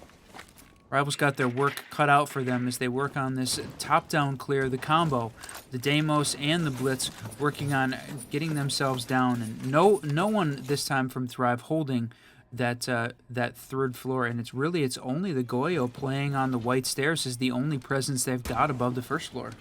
Yeah, so going to take some of that real estate for free. Now, they did bring some investment. Ram going to be able to start opening that up, and they've got the cams knowing that it's free, so they're going to just do a quick sweep and start to put some pressure now down onto this first floor. Blitz going to be coming down the backside of White to really cause some of that chaos, but they've got a completely free wall here to potentially get the wall bang, and there's a couple of shots as the duo is in place. It's going to try to answer back. Nobody going to be there. I mean, playing from that top-down position, holding onto the stairs, like you talked about, Blitz's feet exposed, making it a really tough position for him to try and make that push down. But now he's down at the bottom of White. Still have got Candle playing in VIP, though, to hold that position, and they have not dealt with the shield at all. And they don't really have anything to try and take down the deployable. That, besides the couple nades, I think that's a bit of a risk here for this Arrival 7 attack. That's right. You got to expose yourself to do so, put yourself into the danger to use them. So, you're going to start instead. Let's play for the vertical. Goyo does get reduced to that 57 HP, a little bit over his halfway point, and you can see him coiled like a snake. Blitz ready to just push in and cause that chaos that only he can do. Maybe start getting himself ready for a backwards plant here. Now, 48 seconds left, Whiskey, and we still have 5 all on the board, and there's going to be the first pick as it's going to go through, but Moses going to take him out with a Goyo, and that's going to be the Blitz coming in and finding one onto Candle. Now puts us into a 4-3 as the Legion Goose start to slow them down. Still have to deal with the fire to be able to drop in, and they're going to take the risk. A little bit of damage comes out, and he's going to get himself in place and ready for a plant as the cross is set up. Blitz still on that 20 HP, so he's still alive. They don't know. Oh, no, and they're going to get it, and that's going to force the retake scenario. Twist going to get taken off the board. Now puts us into a 4v2 as it's all the pressure onto the last two, Inrio and Brios, alive to try and stem this out, holding onto the angle, waiting for somebody to peek, but nobody to do it. So they start going up towards the vertical, and that's going to take Brios off the board, and now puts us into a 4v1. Got to have 7 seconds, folks, on the board to be able to get that defuse to go down. So quickly, that time is evaporating. A crossfire in place. Let's see some pistol popping, body dropping. Are we tied up? We are tied up. It is 5-5 now on the board. What I'm loving coming out from Arrival 7 is how they're using the Blitz as a spearhead. You said it yourself, they're using it as a spearhead to take that ground very quickly, very early on. You saw them take the top floor, you saw them take the middle floor in what, like a minute 30? Then they had so much time to then slowly start making the vertical, making all the control they needed. They got picks from the vertical, they got Blitz to just rush in, take down the guy close to VIP, and then they were able to get the plant down as there was no one close enough to really stop it from going down. And then that had to force Thrive to go for that retake, go for the retake up above, and they had no idea what the players were. Zero information. They just waited as well. Iowa 7 played that patiently in the post plant, didn't search out for those picks. And now we sit in a 5-5 press with Thrive had to use their time out, and they're looking maybe to just, this is how Iowa 7 have been doing. They've looked stronger and stronger as these halves have been going on, and I think they definitely look better throughout this game, in my opinion, despite it looking 5-5 at the moment. Okay, interesting spot that we sit. Both teams now on the precipice of a match point scenario. So for the side of the defense, they got to find a way to adapt to this blitz. Yes, the Legions are good, the Capcans are good, the Fenrirs are good. I think though the Echo might be the play here. If they can get it on and force his shield back enough for some shots to be fired, could take him out quite early. But I think that's going to be part of the match point scenario, or not match point, the win condition here. He's just great at taking up that space, forcing you to make a decision, and then stumbling into a crossfire that's waiting. I think from a timeout perspective, right, on that last map on console, we saw Thrive take the timeout after round 11 when they were already on match point in that 6-5. In this case, they're taking it one round early and before the start of round 11. Rather than run round later. So I think that's a good call from this team to try and hold on, at least give them a little bit of an opportunity and stop what was potentially a surging Arrival 7. They have, even though this has gone back and forth, it was not the sort of runaway that I think we were expecting coming into KAFE, with this being Thrive's map pick, and with them winning 3 on attack. For sure, for me, I was expecting Thrive to be taking more of these defensive rounds, and more convincingly in general. So again, they're leaving the white fully open, right? It's not reinforced at all. Just using the Warden to hold on to VIP and put pressure on this team. So I like the choice of the Echo, though. We have seen that be very successful in both in play and plant denial. That's right. Give him another one. The pistol popping going to find himself one, and that's going to be Goyo taken off the board. Fortunately, his gadgets will remain active and to be able to be used to slow down the push that comes in, but they get another down onto the board, and that one is quite a bit bigger, right? That means the smokes that are in the hands of Blitz and Twitch going to be really effective, and of course, that all present and always dangerous shield flash. Now they're going to be able to get the Warden back up. No push in to try and take him off the board. I don't know if they knew they had him down. Potentially they did, but I mean, he was able to crawl over far enough, and whether or not you're going to get another lucky shot off that window, but to me it definitely seems like Thrive very, very weak on the white side. We saw Arrival 7 work on taking advantage of that. Whether or not they're going to be able to pull it off this time. And also didn't have, from a Thrive perspective, no real vertical control. Same thing, the last 3 left alive, all on the first floor. You can see this Arrival 7 team, 2 still up on the second floor. That's right. Now, starting to make that push in towards getting themselves ready for a plant, but they're going to have to deal with the right side first. Throws a smoke down to be able to get themselves inside, and that's going to be the shot. Again, Brio's taken off the board as the rotate back up to the brown stairs going to happen. There's going to be a shot. Almost has a second. Gets down below the shield, but it's going to get caught up in the crossfire from the brown stairs. Now, Fenrir, the last alive in this potential match point scenario. 3v1, 54 seconds, plenty time to suss out where the heck he's at, send in the blitz, and get yourself a plant down. It looked like we were going to see, I thought the plant was about to go down, but not quite there. They're making the push in. Boy, just falling apart for this team. Said it perfectly, it is just falling apart. The early game is just not being established. The first pick going so quickly, and for the Blitz as well to be able to get an opening pick like that, not even shield bashing, just pulling out the pistol, taking him out. And now we're seeing maybe Thrive getting a little bit desperate. You see them going for more desperate plays, trying to win out that bomb site.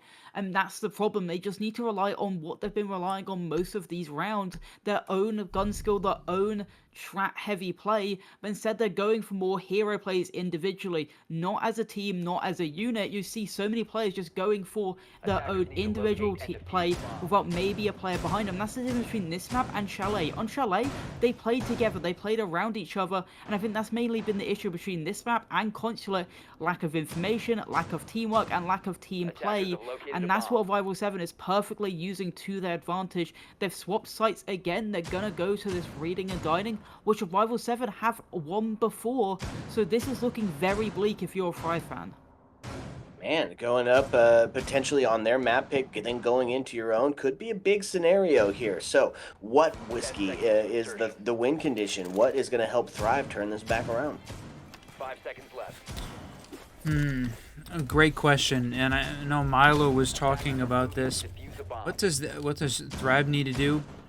Continue to play, I think, a little bit better defensive positions. They're always bringing out good amounts of utility, but it always seems like they've got sort of a strange combination of operators that it almost makes me wonder whether or not, you know, they're sort of trying some things out in anticipation of like E4. It doesn't, when you're playing for, you know, a prize pool, you've got $800 on the line, $850 to the winner here. So this is definitely a best of 5 you want to win to make some money. But if you're looking forward to E4, are they trying out some different combinations, trying some things to see what's working against another team? But when you're talking about on your map pick, on the one you're expecting to win, you can't be throwing anything away at this point. So don't expect them to want to lose. To see them push very hard here in this this potentially last round of the game. They only have to be perfect to 1 to force another OT, though. That's true. That's true. So the trade rings out as Qua's going to take that pistol kill onto the cap can, but it does get traded, so we find ourselves in a 4-4. That's the shots outside. Ouch. Good lord. Candle going to get taken off the board, and that's going to now put us into a 4v3 situation. The defense starting to feel some of the pressure of this attacking team pushing in, and they've still got plenty of time to do so. Nobody upstairs on the 3rd floor again, right? One of the things we talked about Thrive being so good at as part of the Chalet victory was the vertical play from this team on both the attack and the defense, and it feels like we're not seeing them sort of put that play in the same way, right? They're holding down 2F. You know, there's the C4 not going to connect, but you've got control from the blitz, from the Ash, taking shots down on this Thrive team, feeling like they've got a lot more control and clearing out utility as they're making the shots down. Yep, and there's going to be the kill. We still have Blitz alive and an Ash to back him up, but Ash is on that low health scenario, so looking for that vertical play, not going to find one. A little bit of damage does come out onto the Legion, but he escapes with his life. So Blitz going to take care of some of those goos and try to get himself in a position that he can push up, not knowing that he's so close to that vault right there. So 2v3, 41 seconds left on the board, grabbing the case to get a potential for a plant down. Oh, no, he's just going to leave it there. We're going to go for kills here in this last 30 seconds. And he's going to fail at that. Moses is going to find himself on a triple, and now the last alive, the hero, the space taker, Mr. Blitz himself, and a couple of pistol popping shots. And they're going to find him, and they're going to just crossfire the hell out of him. Moses, the in-game leader for Thrive, stepping up when it matters most for his team, getting it all the way to overtime. They also sit on the more defensive side. They get the defensive side, the more favorable side as well. It hasn't been this game though. Both halves, I'm pretty sure, have been 3-3. So right now, both sides 50-50. I don't think either team really has a favorable side right now. But I really like what happened in that last round. Arrival 7, they got that early control. They were able to get a pick through IQ with the scanner, realizing someone was on his phone. But then, again, Thrive went for desperate plays. They tried to jump out to get the man pick back. Didn't work out. They then sat into that 4v3 disadvantage. And I'm pretty sure it had to be Moses who called it. They calmed down. They completely reset, calmed down, played back into sight with each other, got the frags off it. Yes, they didn't have the vertical control, but they were able to stay together as a unit that time out. As soon as they hit that low point of being down in numbers, in number count, they were able to reset as a unit, get those frags as a team, and Moses really popped off with that 4K in the end. He's got his team this little bit of daylight. They go back to the kitchen bomb site, surprising not repeating the site they just won, especially with how poor their defenses on kitchen have been so far. 5 seconds to insertion. Back down to the kitchen. And it's going to be that same sort of thing that you've seen echo back on the board. And it's just a similar lineup all the way around, right? If it works, use it. That's why we're tied up 6-6. You got a 50% shot that this is going to do it. So send in the blitz. I'm going to get a little bit of intel before he gets started. Nothing really there to be seen outside of the Goyos and the yokai drones. Milo talked about site selection, and definitely feels a strange pick here from Thrive. They struggled on the first row. They lost it back on rounds 10 and 11. The only time they won it was back on round 7, their very first defensive round. So definitely feeling a little bit surprising that that's the way they're choosing to pick it. No, right off the back of Ash. That is unfortunate. But, I mean, we didn't see the 3rd floor, and we didn't see the other 2nd floor site at all from this Thrive team. They have only played 1st and Reading as the only 2 sites they've played in what are now 7 defensive rounds. Yeah, look at this. Close on each other. One's got a shotgun, one's got an AR, and that's going to be some of the Candelas coming out, and that swing from behind. Twist going to take that first kill, and that's going to put us into a 5v4, a 5v3 as the Inrio shotgun rings out to push up towards White. Is going to find one, but it's going to be answered back as Candle gets taken down now into a 4v2 as the push in towards White gets stymied. Homie yinged him twice. Yeah, that was an unfortunate position there. But in a 4v2 now, we talked about this being potentially a bad choice for Thrive on defense after they lost it twice.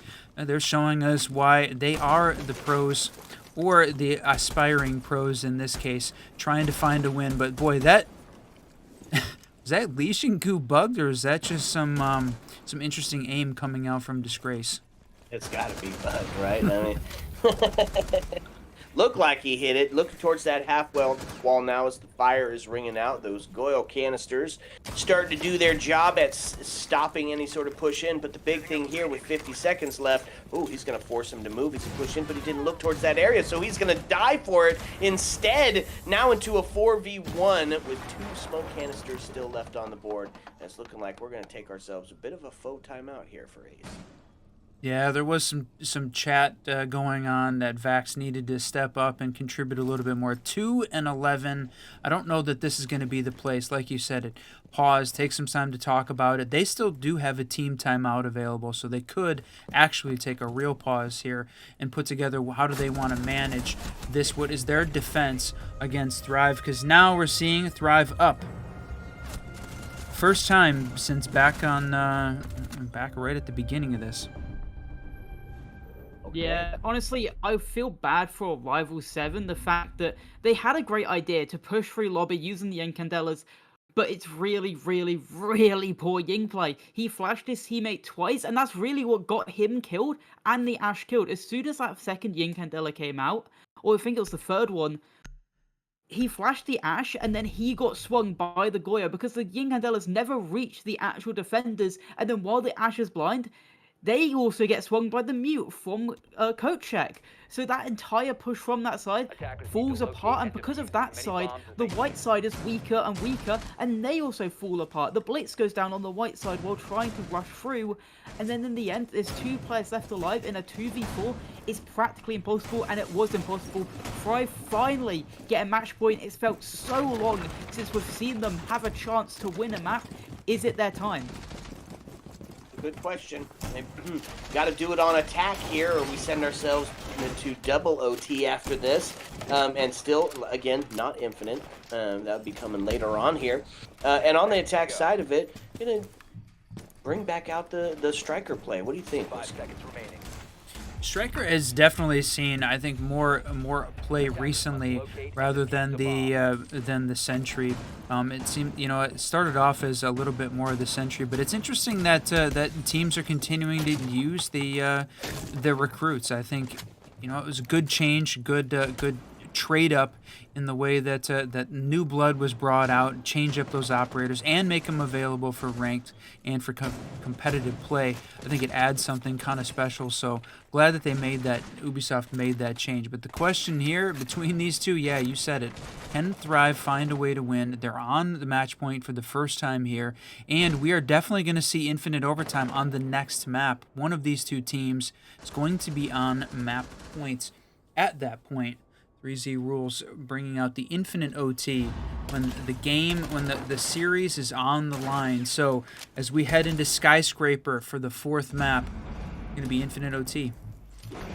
Oh, look at that. Had a shot, but not going to be able to use it. C4 rings up from the red, but they just are taking space in a quick manner, right? They're just pushing right up, and wall bangs are flying out, and they're going to actually see Candle to take that first kill. Warden going to get deleted on the second kill as Candle finds himself double. Look for a third, gave it to him. Now on pace for the ace. Wow. As he is just being hard to deal with. Inrio take that last one, and now we are looking at a 5v1 just like that with 1:34. Crossfire set up, and Thrive's going to do it flawlessly.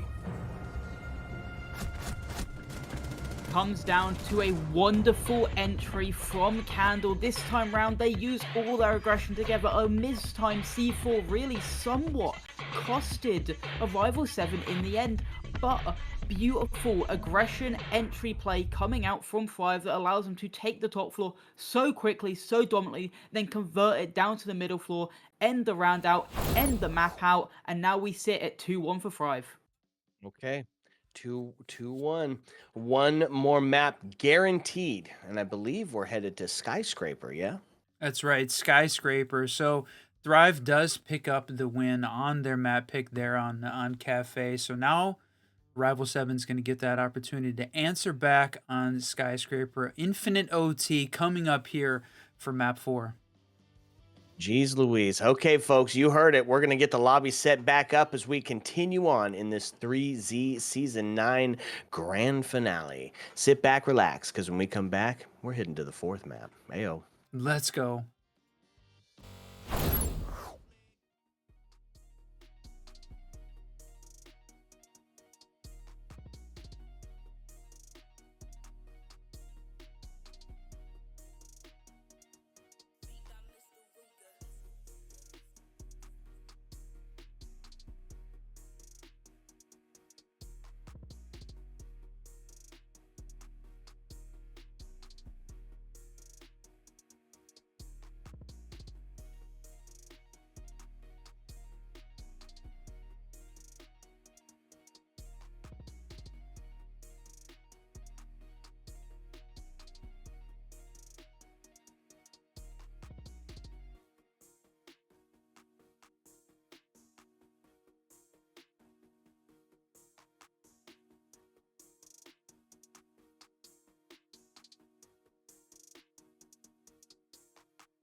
What's up, and welcome back, fellow Siege spectators and players. It has been an absolute barn burner between these two teams here in this grand final. Looking on a grand final point scenario here, if one team can pull it out. I am still the Reverend Whiskey Glitter, and with me, as always, my partner and co-host, Mr. Whiskey Run. Say hello, Whiskey. Yeah, and that team is Thrive. They won Chalet 7-3 victory on that first map, and then onto the second one. Consulate was taken by Arrival 7 8-7 in that double overtime victory for them. And it got close again, but unfortunately for the Arrival 7, Thrive comes up big on KAFE in an 8-6 victory. So we've had 2 overtime maps. Now we get to enter into Infinite OT because Starting. Thrive is on that map point. In this case, if they win, the grand final is theirs, and out of the $1,250 prize pool, $850 of it goes to the first place, $250 goes to that second place team. So $600 on the line between these two teams. Skyscraper's an interesting map. Milo, why don't you tell us about it as we get here into map number 4? As most recent stats has proven, in XGS at least, most defender-sided map in the current pool, and Thrive starting on the defense will give them such a strong buffer. Looking at the bans here, I'll be surprised if we don't see the Blitz ban just to negate Coco, because they have been so strong, and there you go. Finally, out of 4 maps, Blitz has finally been banned just to negate Coco. I'll be surprised though if Coco doesn't just be like, okay, fine. They just said Fuse time, so I was going to say, probably just going to go on the Monty or the Fuse anyway. But overall, this map as a whole, very defender-sided. I think the natural split is 5-1, so Rival 7, that's what they'll be looking for. Or maybe even go beyond that, because I think their attacks have been looking very strong so far. They've got obviously 3 on KAFE, 2 on Consulate, so I'll be very surprised what will be going on. Adokabe, again, is another band we'll be seeing quite a lot throughout. So very excited to see how this map goes, though. Yep, and that's going to be the Dokkaebi off the board. I was thinking maybe we might see a Ying Candela or the Ying getting taken down, but no, not going to be the case. We could see similar bans to what we saw on the last map here, a zombie getting taken off, and potentially, right, either the Mira or the Valkyrie to be taken down as well. I mean, intel is just so huge. We've seen I think mostly it's been that Mira ban that has been so prevalent because of that hold in the exhibition office area. Oh, there it is. Intel going to be off the board. What you think, Whiskey? Combination of Intel, both with the cameras and with those with the Dokkaebi not being available. I think this works out in Thrive's favor. Whether or not we have to see whether or not Coco was completely crutching on the blitz, or whether or not he's got the opportunity to use one of the other operators like Monty. Is he as good on Monty as he was on blitz? And he wasn't 100% the difference maker. Wasn't the top frag, but he came in strong when he needed to, helped get some of those wins. So right now though, Thrive up 2 maps to 1 versus Arrival 7. Yeah, interesting take here for the attacker side, and I'm going to be honest with you, I like it, right? We talk about the repelled nature of Skyscraper all the time and how it's difficult to get inside of the map, let alone to take some space. But add in the glass, right? Add in a couple of shields. Yeah, you're going to be able to make that push in towards the top of Black Stairs. Osa being a huge part of that, and obviously the Monty as well. You're going to be able to take space from 2 different directions. The shortness with Osa, and of course the long distance with Monty. I like this attacking setup. 5 seconds left. We'll see whether or not it's a combination that works. We really rarely get to see Solus played anymore. I know we talk about her getting nerfed into the ground with all of the Year 9 season updates have just continually made her less and less of an impactful operator, but still, Skyscraper is relatively small, so there's an opportunity for a lot of intel gathering for her to be able to try and hold that down. So see whether or not this is going to be the difference. And there, we're seeing the Monty make the push up already, going for that Black Stair push. And rather than pushing from the top of the stairs through the outside window, playing down at the bottom, seeing combination with the Osa. Looks like that is how Arrival 7 is setting this up for attack. Yep, absolutely. Okay, so kind of a hurry up and wait scenario to see where it's going to start pushing in from, and that's going to be the first one taken down as Brios finds his life forfeit, but answered back immediately by Candle as the P90 and the headshot rings out. Twist to find himself one, and answered back again on to Twist as Glass finds it. A couple of smokes go in as he's looking towards the long haul, but the crossfire setup from Geisha is able to take him down. Moses finding the body shots now into a 3-2 as Monty looking towards pushing up those black stairs. Couple of shots, not going to be able to find anything though as he gets restricted to the doorway. So, and send up a grenade to try to push him out of that place, but it's the smoke canisters to force him back. So now they can start to bully this Monty and keep him off. Another smoke grenade is going to keep him isolated here. Does get the shield bash, but it's not going to quite be enough. Damos going to be on the rotate as he takes the scenic route, heading around to the restaurant stairs. And does look like we're going to lose another member as they start, as some sort of technical difficulty must be going on. Yeah, unfortunate there. Pause a little, asking for a restart, but Thrive, great job holding on. That smoke playing on the black stair, perfectly well timed. What'd you think, Milo? I think that's the teamwork that we were missing on Cafe. They're playing a lot more together, especially in that last round. The smoke able to refrag off each other. They bullied the Monty perfectly. You saw all three of them push up. He got the shield bash on one, but then instantly Fenrir just walked around him, shot him in the sides, taking him out. I don't mind the push coming out from Arrival 7. I like the fact that they went for that bottom black control to move upwards. The only thing I personally don't like, I do not like the Osa pick. I think Osa is a very poor operator in this current meta. But a lot of teams still like to use her. I just don't think most rounds that come out with Osa, she normally gets completely useless and just completely taken out because of the fact she has so many counters, impact nades, C4s, just a shotgun to the face because her shield doesn't cover enough of her, especially when she's holding it out. You can shoot her in the legs, you can shoot her in the arm, and sometimes if you bully her enough, you can just shoot her in the face. So me personally, I just don't really like the use of an Osa. Yeah, very very site specific, right? A very niche operator. I think like the only time that I even the only two times you'd like to see the OSA out is maybe if you're holding on to that main breach at Cache CCTV and Clubhouse and for the black take on the stairs. But again, you're right. It one impact nade and a pre-fire and it's goodbye, sayonara, see you later. So, taking a quick pause here, folks, as we get them back into the lobby and determine if we need to yet again find another rehost going down. But hey, that's Siege for you. Sit back, relax, because when we come back, we're going to bring you more of the fourth map. Ayo! Let's go.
What's up and welcome back, fellow Siege spectators and players. If you're just joining us, well, welcome in. It's 2-1 in the map count as Thrive is looking to put this one away, and Arrival 7 trying to hang on for one more map. We had a rehost. It's over. Dundada, sayonara, see you later. And now, Thrive sitting up one round, heading on to the exhibition office side of it for round number 2 on map number 4.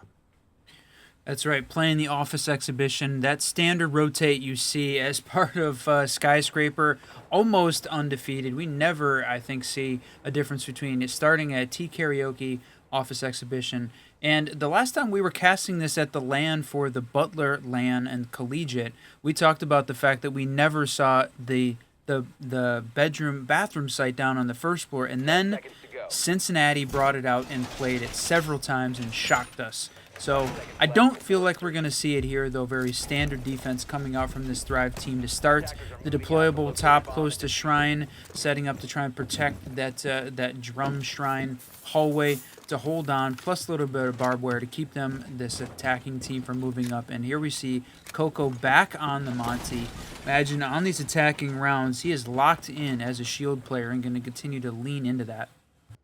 That's right, and so taking up a bit of space already, and that's one of the problems with banning the blitz, right, is that Monty is still on the board, and he could be such a huge asset when taking that space. First kill, however, is going to be the Warden taken off the board, so those Yin Candelas going to be quite effective in the smokes course from Monty.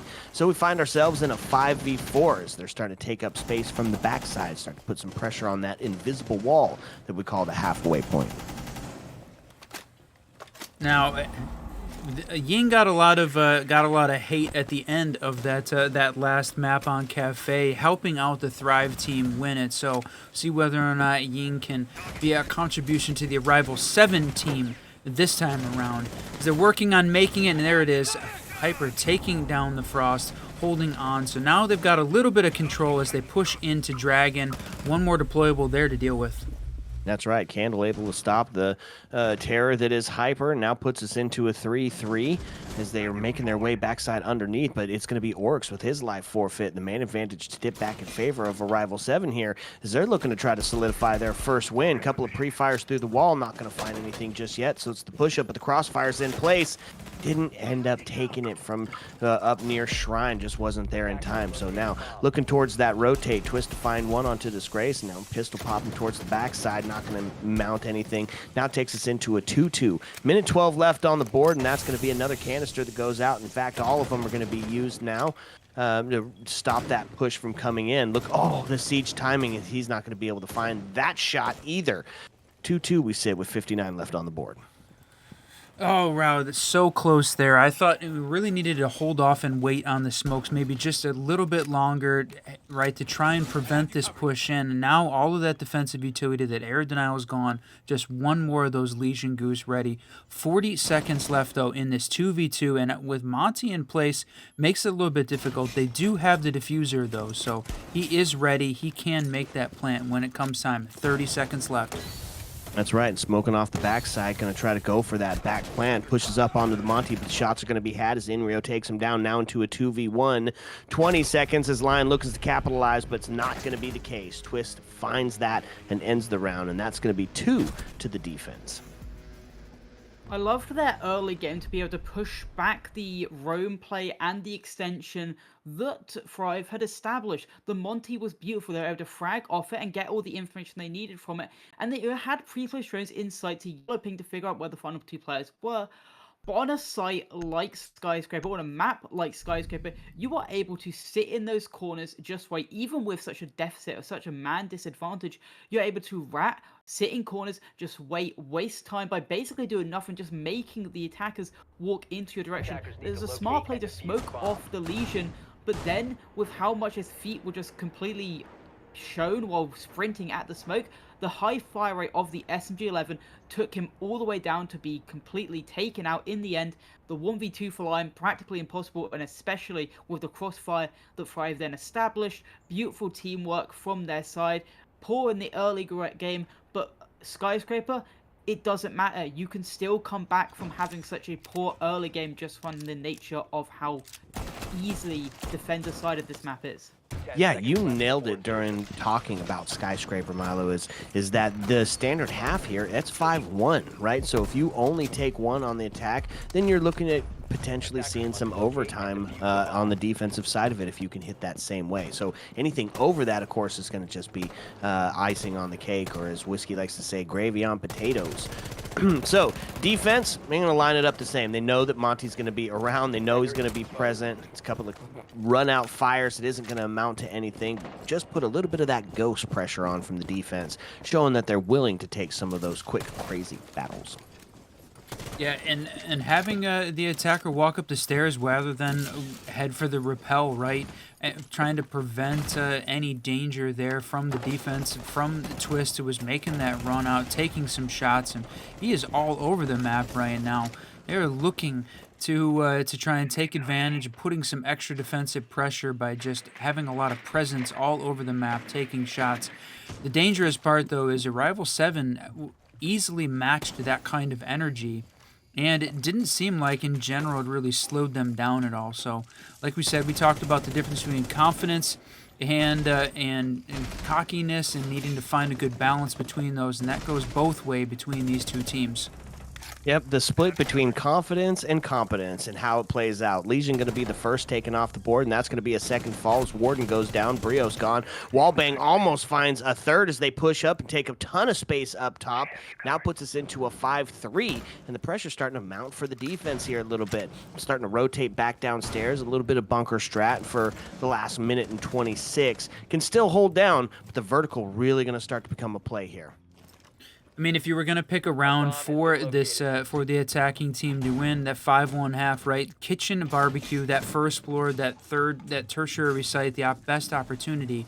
And, you know, typically you're maybe seeing the defense win it, but as you see this team adapt to that play style, the next time they're going to get a chance to play that kitchen barbecue, see definitely a difference in the way it's played out. So like Milo talked about, Skyscraper makes it easy for a team to even struggle in the early to mid round and hang on to the end as a defense. And look at that.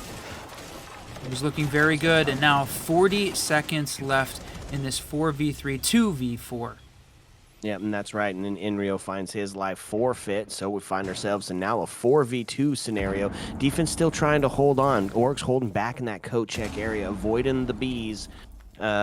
Giving away his location, almost rewarded for his efforts, but instead it's going to have to make the rotate around, watching for that hatch drop. They've got cams on, so they've got the location, and they're going to be able to find Candle. Now puts us into a 4-1. 15 seconds left. All they got to do is drop down and get themselves into sight and start to get that plant going, but the timer's starting to wind down. Takes us into a 9, and they still got to push him out of the kitchen area, and there it is.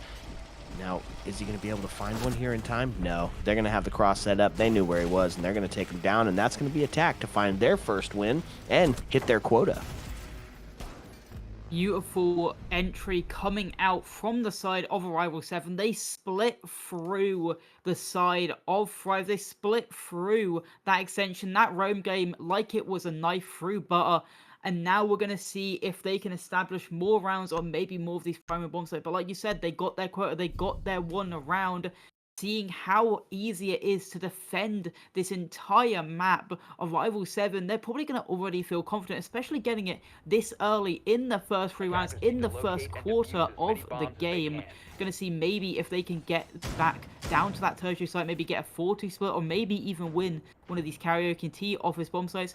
I do think it's again Thrive giving themselves a lot of problems in the early round. They're just peaking 1v1 gunfights, giving 3 picks over 2 hypers on that Ash, on that entry game. I want to see Thrive maybe just relax a little bit, play more behind their own teamwork, play more behind their crossfires. That's what they did in the first 2 rounds, and they were able to be successful because of that, and that was their problem in that 3rd round. Okay, so there you go. 2-1 on the first bit of round rotate. We start to get round number 4 underway. And going to stick to some of the similar guns, although I think they might have been listening to you, Milo, because they took the OSA off the board. Instead, going to take it out for the Flores. Get rid of some of that extension util that is just so tough to get past, specifically those Malusis. This is the site though that has the best opportunity for her to get some play at the top of those black stairs. Maybe a little bit of a not a split push, but the combo push from the Monty coming up the black stairs and the Osa at the top. But look at this. Thought maybe this attacking team was going to find an entry in at the bottom of the house stairs, but absolutely shut down there by the defense. And now Monty fighting his demons upstairs, trying to push in terrace, but not making any real progress here. And there's going to be Twist to find a second kill. Wow. Yeah, they're going to take the Flores off the board, which means those Malusis going to stay in place there outside of shooting them.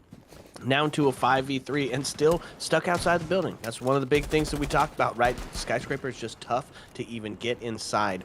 And that is, of course, the struggle. A couple of shots from Monty, but he's going to get taken off the board. Now puts us into a 5-2, into a 5-1, into a flawless round. You saw they met the early aggression of Arrival 7 with numbers. You saw they attacked the Ash, 2 players were down below, 1 player was above. They then attacked the next player. It was beautiful from, I'm pretty sure it was Candle, to get another pick. And then they ended it off again for 5 players on that roam, trying to establish to get rid of these final 3 players off the board, always sticking with each other, always having that buddy to make sure there was a refrag established, which in the end wasn't needed. They won all the heads-up gunfights, and in the end, a flawless round on their primary bomb site, which is something that, yes, is impressive, but sometimes it's kind of something you'd expect to see, especially from a top team like Thrive on such a powerful bomb site like the main primary bomb site of Skyscraper. Okay, 3-1. Getting close to the last, or the end of the first half of the 4th map. And you can see Moses kind of hanging out underneath the desk, maybe trying to not let him know exactly that there's some breach denial going on, and he's doing a good job of hiding it. Drones are not specifically sussing him out. Could foil some plans here for some entry, although it doesn't look like attacks even bringing, oh, there it is, the ace switch there.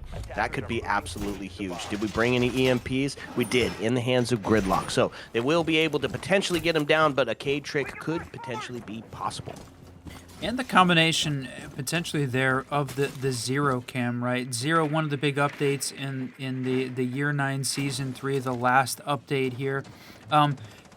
Changing to 6 Sam cams rather than the 4 Argus that he started with. So now 2 extras, and maybe can help clear out some of the utility and one of those Cade claws be able to get that cam in and shoot it off. So that'll be in combination with the impact as an alternative. Oh, well. That's a great way to shut it down. So the impact EMPs are off the board, no option there. It's all up to 0. Right, that was a tough one, right? And that's going to give the body balance in a big way over to Thrive here, as, you know, it made him definitely a more viable op with the shield bash for a 1vx scenario with Monty, but it's definitely not something that you want to find yourself in. And the other two being outside of sight, Monty alone, right? The lone wolf standing inside the actual building on the backside stairs. Yeah, nowhere close to sight. Still working on trying to, push the horizontal over, and definitely the typical take that you see here as part of the Skyscraper attack. So yeah, they're gaining a little bit of control, gaining some map control there, but you've got electrified walls that are difficult to deal with. They haven't even made progress past Geisha at this point, just starting to gain some control. But double team here on the Monty, having to retreat back, and no! Wow, did we see a melee win against the shield? That's right. What? Came up with the orcs, gave him the bash, and then that was it, man. Pre-fire and the end of job. I've got to say, though, very poor early round. And we saw on Chalet the fact that they are leaving default cams up. Dining cam was still up. It gave the information out, hey, the Monty just ran in here. There's still a guy in bathroom. We heard him jump in. And not only that, Diffuser was just dropped on the floor. So the warden, I'm pretty sure, knew that, hey, there's a guy in here. there's a guy in bathroom, diffuser's dropped here, let's take him out. And I've noticed this a lot as well. Oryx has been picked basically every single round for Thrive. They know how much Rival 7 are liking to crux these shields. Monty is a lot easier to deal with, especially with the Oryx dash. You saw it in that round. Taking him out, taking him completely off his feet, rugby tackling him to the ground. It's just the early advantage Thrive are getting. They're playing more behind each other. And I'd love to see it. You see them more just playing as each other, playing as a team, make sure those refrags are available. They're not really needing it most of these rounds. They're just playing behind their superior gun skill, and it's working out for them. But this is the site they weren't able to win. Arrival 7 taking their timeout, I think, too early, especially with the fact they got their attacking round last time on this site. Maybe they want to speak through how they want to adapt to its site a second time round. But I feel it's weird not saving for it, especially for when you go onto the more favorable side. You know you're going to lose a lot of defense or lose a lot of attacks. So I don't know. It just feels like a very questionable timeout coming up from Arrival 7. Yeah, I guess, right? This is an important round because of how defensive sided you said it was. And you're right. 5-1 being the typical half. If they can come up with a second one on something they've already done on the turf side, that could be huge for their defensive round. It could potentially send us into that map number 5 for sure. So, a lot of dedication to the vertical game here, as you're going to see both Oryx, Vigil, and Malusi up top. Vigil going to rotate down back towards the bathroom, try to get cheeky on a spawn peek. Instead, it's going to be replaced by Legion up top. I'm in agreement with Milo there that oh my goodness, boy, just absolutely deleting Quaz off the board. That was a super quick entry and completely fell apart for this team. But I like picking the timeout here early, and trying to just gain a little bit of intel, gain something here early, because if Thrive goes up 5-1, even if you get to go on defense, they can afford to be crazy. They can afford to take chances. And I think that's a dangerous place for a Rival 7 to be. Yes, we're in Infinite OT, but this is it. The last map, the last map if Thrive wins this in this best of 5, so they can't really afford to get down that much. I think, taking the time out, trying to finish that out in a 4-2 half, really, really important point in this game.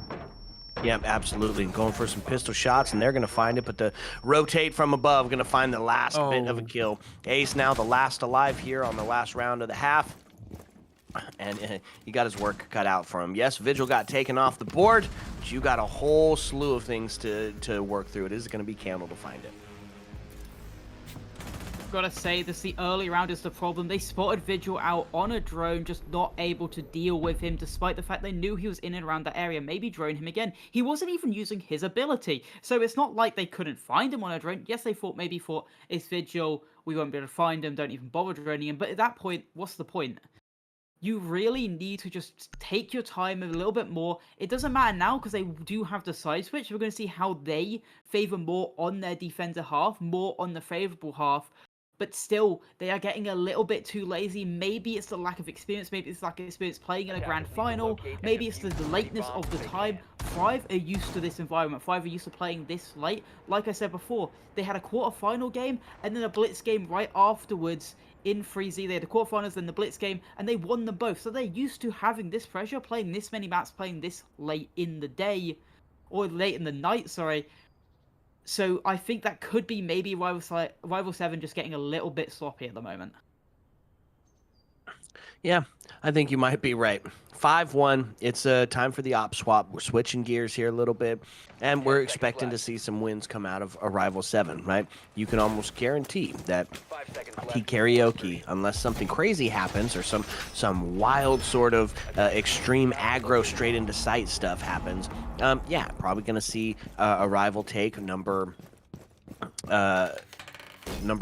number 1 and site number 2, potentially, right? Potentially, if Thrive wins out here on one of the main sites, then I think we can call it a chalk. Well, and to me, the big risk here is a Rival 7.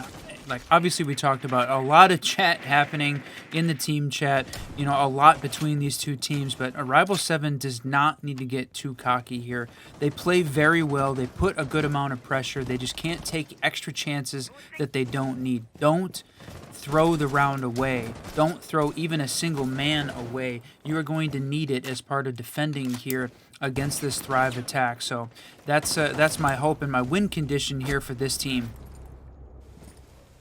Okay, you heard him call it.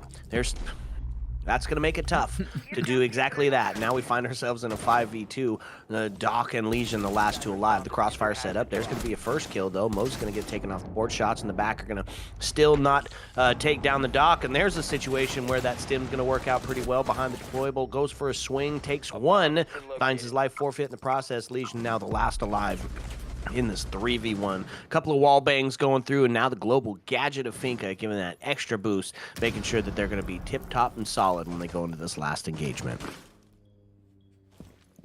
Ooh, missed drone. Nope. Falling apart.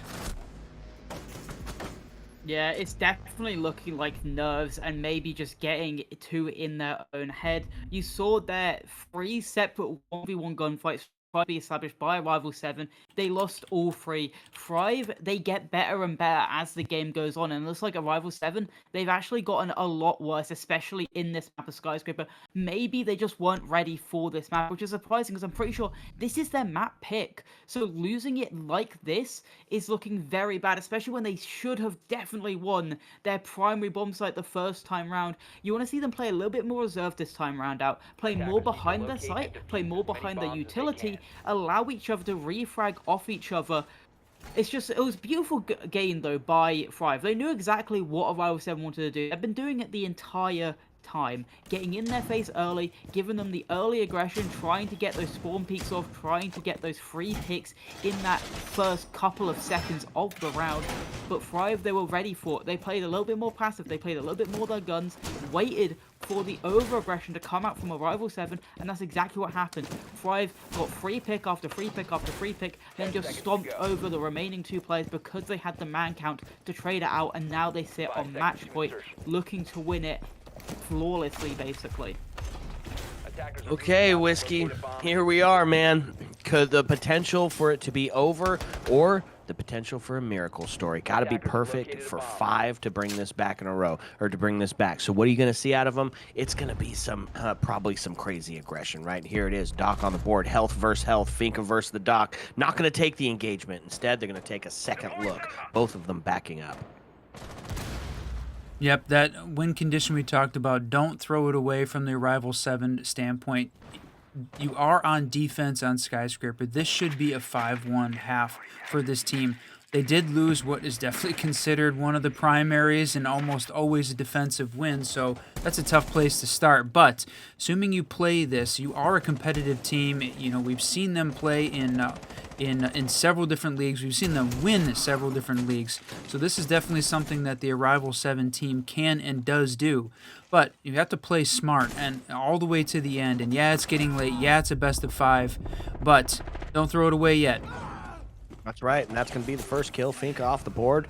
Doc going to get Vigil right back up into ship shape, and that's going to be the second fall. Lion going to get taken down by a Vector. Another by the Vector to ring out and claim one. Puts us into a 5v2, a 5v1. Arrival looking to do it flawlessly here for this match point scenario. The flames are out as they stymie the approach into Shrine there, and that's going to be Warden taken down, but the cross set up and give that Vector another kill.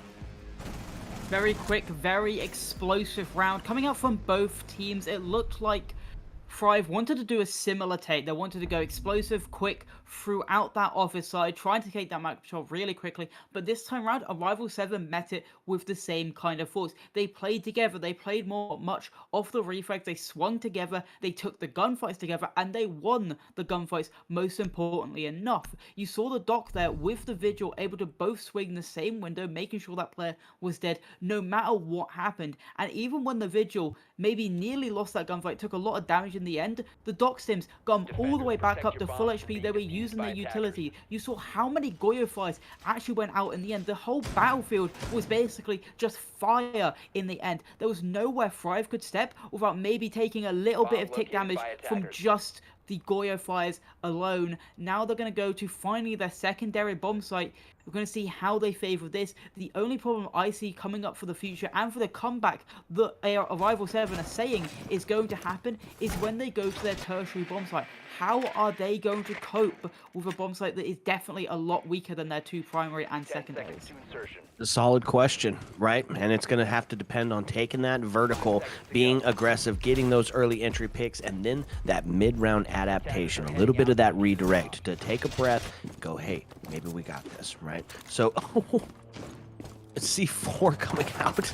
Crazy little jump out there and run. Lucky didn't lose his life. That bold is what that was. And I guess that's exactly what we said we needed here, Whiskey, eh? Well, no, I mean, they needed to be bold, yes, but what I said is they really need to be careful with how they're approaching it. Running out as Warden, tossing the C4, I'm not sure that fits the bill for me. That feels like they're just being, having some fun with the game for sure. It's a game. That's one of the reasons why we love Siege. You can have some fun with it, but I mean the money's on the line, the ego's on the line. I don't buy that they've given up yet at this point. Yeah, it's late in the best of 5, but still try and put your all into this. That's right. First kill going to be gone. That's the Vector that was so devastating in the last round. Going to find his life forfeit. Inrio going to get taken out in return, and that's going to be the hard breach off the board. So that's quite a nasty little pick. It's going to force you to walk in through some of those doorways that are just a little bit tougher to get through here on Skyscraper. Clearing out some of that utility. Yeah, that Twitch drone was going to try and help, but gone now. No big deal. But look at that. A double coming out from this team in a 2v4. I thought it was getting a little bit dangerous there for the Arrival 7 team, but so far we're seeing them, well, I was going to say, seeing them start to put some pressure on this Thrive team, but they keep answering back. Thrive does when they need to. So like we said, just hang on. Hold on to that defensive setup if you're the A7 team. Got an opportunity here. That's right. Just got to hold on for another 65 seconds here, claim themselves another round, and put their first real big test on the turf side. But that's going to be Brios with a crazy kill. Twist to find another, and now into a 2v1. It's a low health scenario. Takes... What a flank! Yowza! The presence of mind to not take the shot until you knew where the second player was, able to find the double, and they're going to find what looked like an almost unwinnable round. Now, the first real test, as Milo said, the turf site. Yeah, we're going to see how they do favor up to this test, but that was a great round coming out of them. I think Thrive did well to get that opening pick, but they just didn't really hit the reset button. They then gave up 2 free picks as they were trying to make an aggressive play. I'm pretty sure jumping into that Samurai window. They were about to nearly save it, though. Mid-round, they got able to get it back all the way to a 2v1, but a wonderful flank coming out. That's something a lot of players don't respect enough. Trigger discipline. He had the perfect trigger discipline to just not shoot the guy laying on the floor, when most players would just see that guy be like, okay, I'm just going to kill him straight away and don't care about the other guy. But he waited till he had the little shuffle to his left, be like, okay, kill this guy, instant swing. There's no way they could react in time, nothing they could have done. Beautiful round coming out from Rival 7 in the end, even though it came that much close though. So Rival 7, yes, you won out, but by the skin of your teeth on your secondary bomb site. Now, an even harder site to prepare for, and Thrive, they will not make the same mistakes again. True. True. They're going to be holding on to it. So defense going to go back to that health and back to that slowdown, expecting the aggression to come out from Thrive here on this turf site. They have got Capcan traps all the way across the top side of this map. Now, you do have to take vertical here through Geisha and on into Tea and Karaoke, but the potential to still do this site over is huge. So those Capcan traps could become pretty huge already. A low health scenario for Thatcher. Yeah, low health scenario, but he's still alive, still has got those EMPs available. Look at this, the crazy run up from Hyper. Yeah, I know there's a little bit of going on in the chat about this Arrival 7 team. being tired, not expecting to win, not expecting to even make it to this point, expecting to get 3-0'd by Thrive, but no one wants to go down like that, you know? I want to see this team fight to the end and win against this Thrive team in a meaningful way, not throwing it away. That's my thought. That's what I want to see. So now they find themselves with a man advantage sitting over into a rival's side as that quick little peek onto the rappel does find himself, or net himself the man advantage. Not a bad play, not a bad way to start this Tersh side play, already getting the entry pick. That's right. How does Twist win that disgrace? Unfortunately going down. We have seen that 44 Vendetta win some gunfights. It certainly does not seem like it should be able to, but it's got a little bit of that stopping power similar to the Boss G, just does a tremendous amount of damage. But match point scenario, I was going to say tied up 4-4 with half the round left, but Quaz picks up another, and that's taking down Twist 11-5. But if you had to pick a win condition on that side, taking down Twist, a big one, and that's the Demo, so no opportunity now for identifying any of the roamers, no roam clear potential here, so his defense a little bit stronger position. Oh, man, just the patience waiting for the kill. He steps right into it, but it's answered back as Moses finds his life forfeit. A couple of pre-fires, now drops into the prone position, but not able to find anything. The repeat didn't happen. Got a C4 set ready for the push-in to potentially claim him on the back side of it. That could be the huge play here. It's a 3v2, which means all they got to do is hold out for 30 more seconds. Looking for the run out here, as not looking for the run out. Still one person outside holding onto the cross, as they're just kind of taking their time, letting it potentially be the man goes for the swing, the distraction, just not quite enough as they hold on to it. 19 seconds now. They've got to grab the case and get down to plant as the last two have bunkered back down onto the first floor. Warden looking for it. Warden's life forfeit as Inrio drops down, hits a Legion Goo. 8 seconds left. They're going to have to get this plant down. They pull it out, and that's Grim. They're looking for it. All they got to do is stop this planter. That's now into the 1v1. He's got to finish this out and swing. There it is. He's going to find the kill. They're going to get another, and they're going to do it on the Tersh site. That's going to be another defensive win. The big test, they passed. They passed it with flying colors in the end, but again, it comes down to the wire. Each round that these guys are winning keeps coming down to having to clutch it out. Their early round is great. Their mid round is where it falls apart a little bit. They're giving picks back up towards Thrive, and Thrive allowed themselves to get back into that round. But I would say a massive misplay by the Ash by the cover. Instead of maybe being closer to the Grim, he made the play to lurk down Black, which in turn, good idea. He can then catch the player running through to try and kill the planter. The only problem is he then fully walks into sight, hits the goo mine, goes down, dies to the Legion, and the Legion has a free 1v1 against the Grim, wins it out, despite the fact that the Diffuser was able to go down, and now a Rival 7, they've won 3 rounds in a row now, sitting at 6-4, only 2 rounds away from overtime, with their primary and secondary bomb site to be able to do so.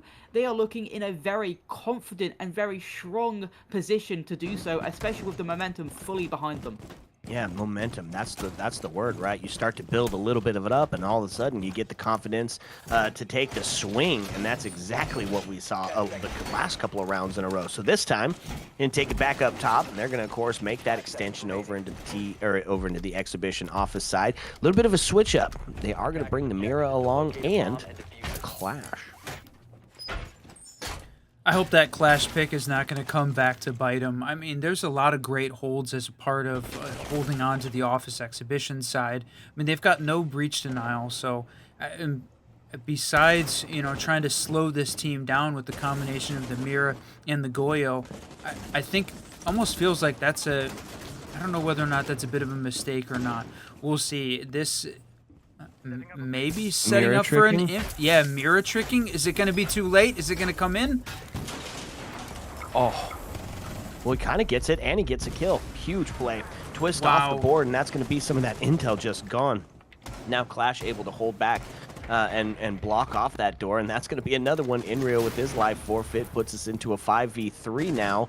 with the pressure really going to start mounting for this attack team as they just keep losing members and can't get even inside the building to respond.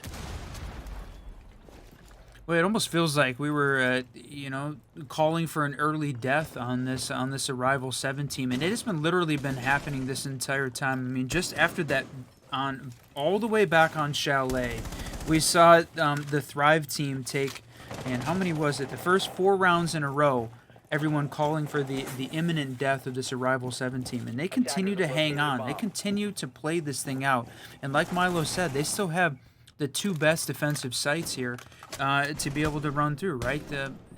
It's certainly looking a little bit better for this team now. So Thrive is going to have to step up. They can and do turn these around and have won some of these fights down a man count. That's true, but the time starts to tick away, and that's the thing, right? Waits for no man. They get an impact EMP towards the Clash, stop some of that electricity that surges through, and as they start to make the push up, that's going to be Ace taking a little bit of damage, and they're going to get that. Oh, no, they're not going to get it. There's Candle to take Hyper off the board, but it's answered back now into a 4v1. It's going to be Ace, the last one alive, and looking like it could potentially be another defensive win here, getting us that much closer to tying it up, that much closer to sending it into overtime, and that much closer to a map number 5. Finds the first kill, looking towards the second on the long angle, is able to push up onto the drum, take a little bit more space, camera off the board, looking towards that Geisha side. You know the wallbang's going to be coming, look for it, sees it, but the cross is there from the stairs, and they're going to take it, and that is one away from tying us up. Yeah, Rival 7 definitely looked down in the dumps, being 6-1 down. Thrive having 5 chances to eventually close it out. They've lost 4 of them. They have their final chance to close it out in regulation, and here is the timeout. It makes complete sense. The early rounds are just completely flopping. They're losing the opening pick. I think they've lost it in the past 4 rounds as well. It's just looking very poor. The aggression from Arrival 7 is back, and Thrive are just not dealing with it, and that is the main problem. And look, as soon as the timeout comes out, Arrival 7 instantly in the all chat, playing that mental game. That's very important in Siege. People do not realize how important the mental chat is in Siege at the moment. I think it was definitely started by Ashen. He was always in that all chat, and especially just screaming over, trying to get into the side's head, and I think that's really where this is stemmed from, and now we see it all the time in most games, especially now in this grand final. I'm going to see if Arrival 7 can lock out. They haven't lost any site other than their primary site. Their exhibition room and office, yes, came down to a 2v1, but in the end, it definitely looked like they were going to win it either way. So I really feel like this is going to overtime, to be honest. It's got the potential to do that, that is for sure, especially because you said it, we head up to that secondary site, which almost always is a defensive win here. So gonna lean into that Clash Mira play, still gonna bring that Doc out. And you know what, I'm not a huge Doc fan, but he has definitely been incredibly impactful tonight, as spanned out, right? The several times that they've allowed some of their top hitters and themselves to get back into the game with a full stim has been a difference maker for sure. Look at this. We'll talk about the attacking lineup in a second because they still got the opportunity to 6-pick off. But okay, bringing out the Bandit, we talk about the lack of the Breach now, which isn't as much of an important deal for holding on to the T Karaoke side. But on the Office Exhibition side, yeah, a combination of Mira not going to go for the trick though. I think that was a risky proposition there. But bringing out the Bandit to try and support, and Clash, again, still feeling like the Clash is an interesting pick here for this team, so can't take chances. And whether or not that's going to be a good chance to be taken, not sure. But running out again, Hypers is just on fire for taking those extra chances, and they only have to win one more to send this at OT. Don't take that right now. Right. Okay. Here we are. First minute starting to click by. Look at that. He's looking for it. They're trying to put that pressure onto the Bandit early. Stop tricking onto that first wall, and there it is. No way. MP7 to take Brios off the board. That's a huge pick. That's going to be helping to facilitate that top play. They're not going to be able to clear him out. Now, he did, of course, move on to maybe Bandit trick on the backside of it, but going to have to lean into that verticality of Buck now to be able to open up some of those walls. They missed the bandit trick, or at least they missed the bandit battery itself, right? It's still in place. That single is still going to be closed up. Buck taking some shots from below. How does Legion survive that 3 HP? Man, right now, our Rival 7 is just catching some lucky breaks right now for sure. Yeah, shots from, not sure, shots from the vertical as the Clash starts to push down and put some pressure onto the defense, or onto the attacking side. The flashes start to ring out, holding on to the corner. It's a bold position that he's stuck in here, and now looking for Amaru to get active up the top. To potentially start getting a plant in as they hold the cross from outside with Candelas to ring in as well. Vertical play here. This could be an interesting take. Minute and 11 left on the board, Whiskey, for this attack team to start getting on the move. I love this. I love this setup that we're seeing from the Thrive team. If this thing works, it's going to be legendary. There's the utility dump. There's the jump in. And now Amaru going for it, but Mira was ready with the C4, but she misses.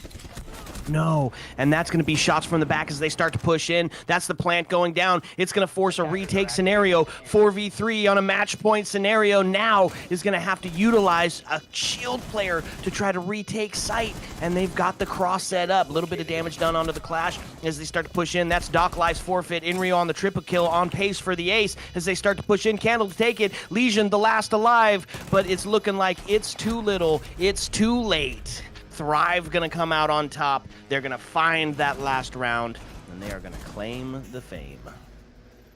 They do it. They win 3-1 in the end. What a push. They lose the man early. Brios goes down trying to get that single wall open, trying to get the bandit wall off it. Does it in the end. Gets killed for his troubles. But the thing I love, when Amaru goes up the hatch, instead of instantly planting, which we mostly would do, they run, then run back. Baits the C4 out. Mira then can't do anything when he's behind the bomb planting, and then they get the bomb plant. They all have the perfect cover for the plant as Ace runs through the bar wall opening up, and then gets a double kill as he just lurks there waiting for the players to rush in to retake the site. And in the end of the day, Thrive win. They are your 3Z champions. What a way to end it, too. It was a best of 5 that only took 4. What you think, Whiskey? We didn't get to see the infinite OT. It was so close. Thrive, they had the Amaru plants up the hatch. What a great play. I said it was going to be a hero play, legendary when they pulled it off, and they did. It was that match point, map point, and grand final point scenario. Thrive showed up exactly when it mattered. So no infinite OT, no map 5. But we are going to get, though, is an interview. So we are going to take a quick break to get that thing set up and bring out one of the members of this Thrive team to interview. That's right. So sit back, relax, because when we come back, we're going to chat about it. Ayo. Let's go.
What's up, and welcome back, fellow Siege spectators and players. The best of 5 grand final is done.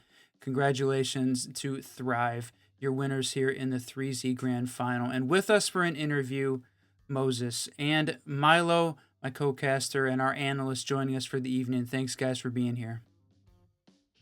Thank you for having me. All right, Milo, why don't you kick it off? I know we got some questions here for the winners.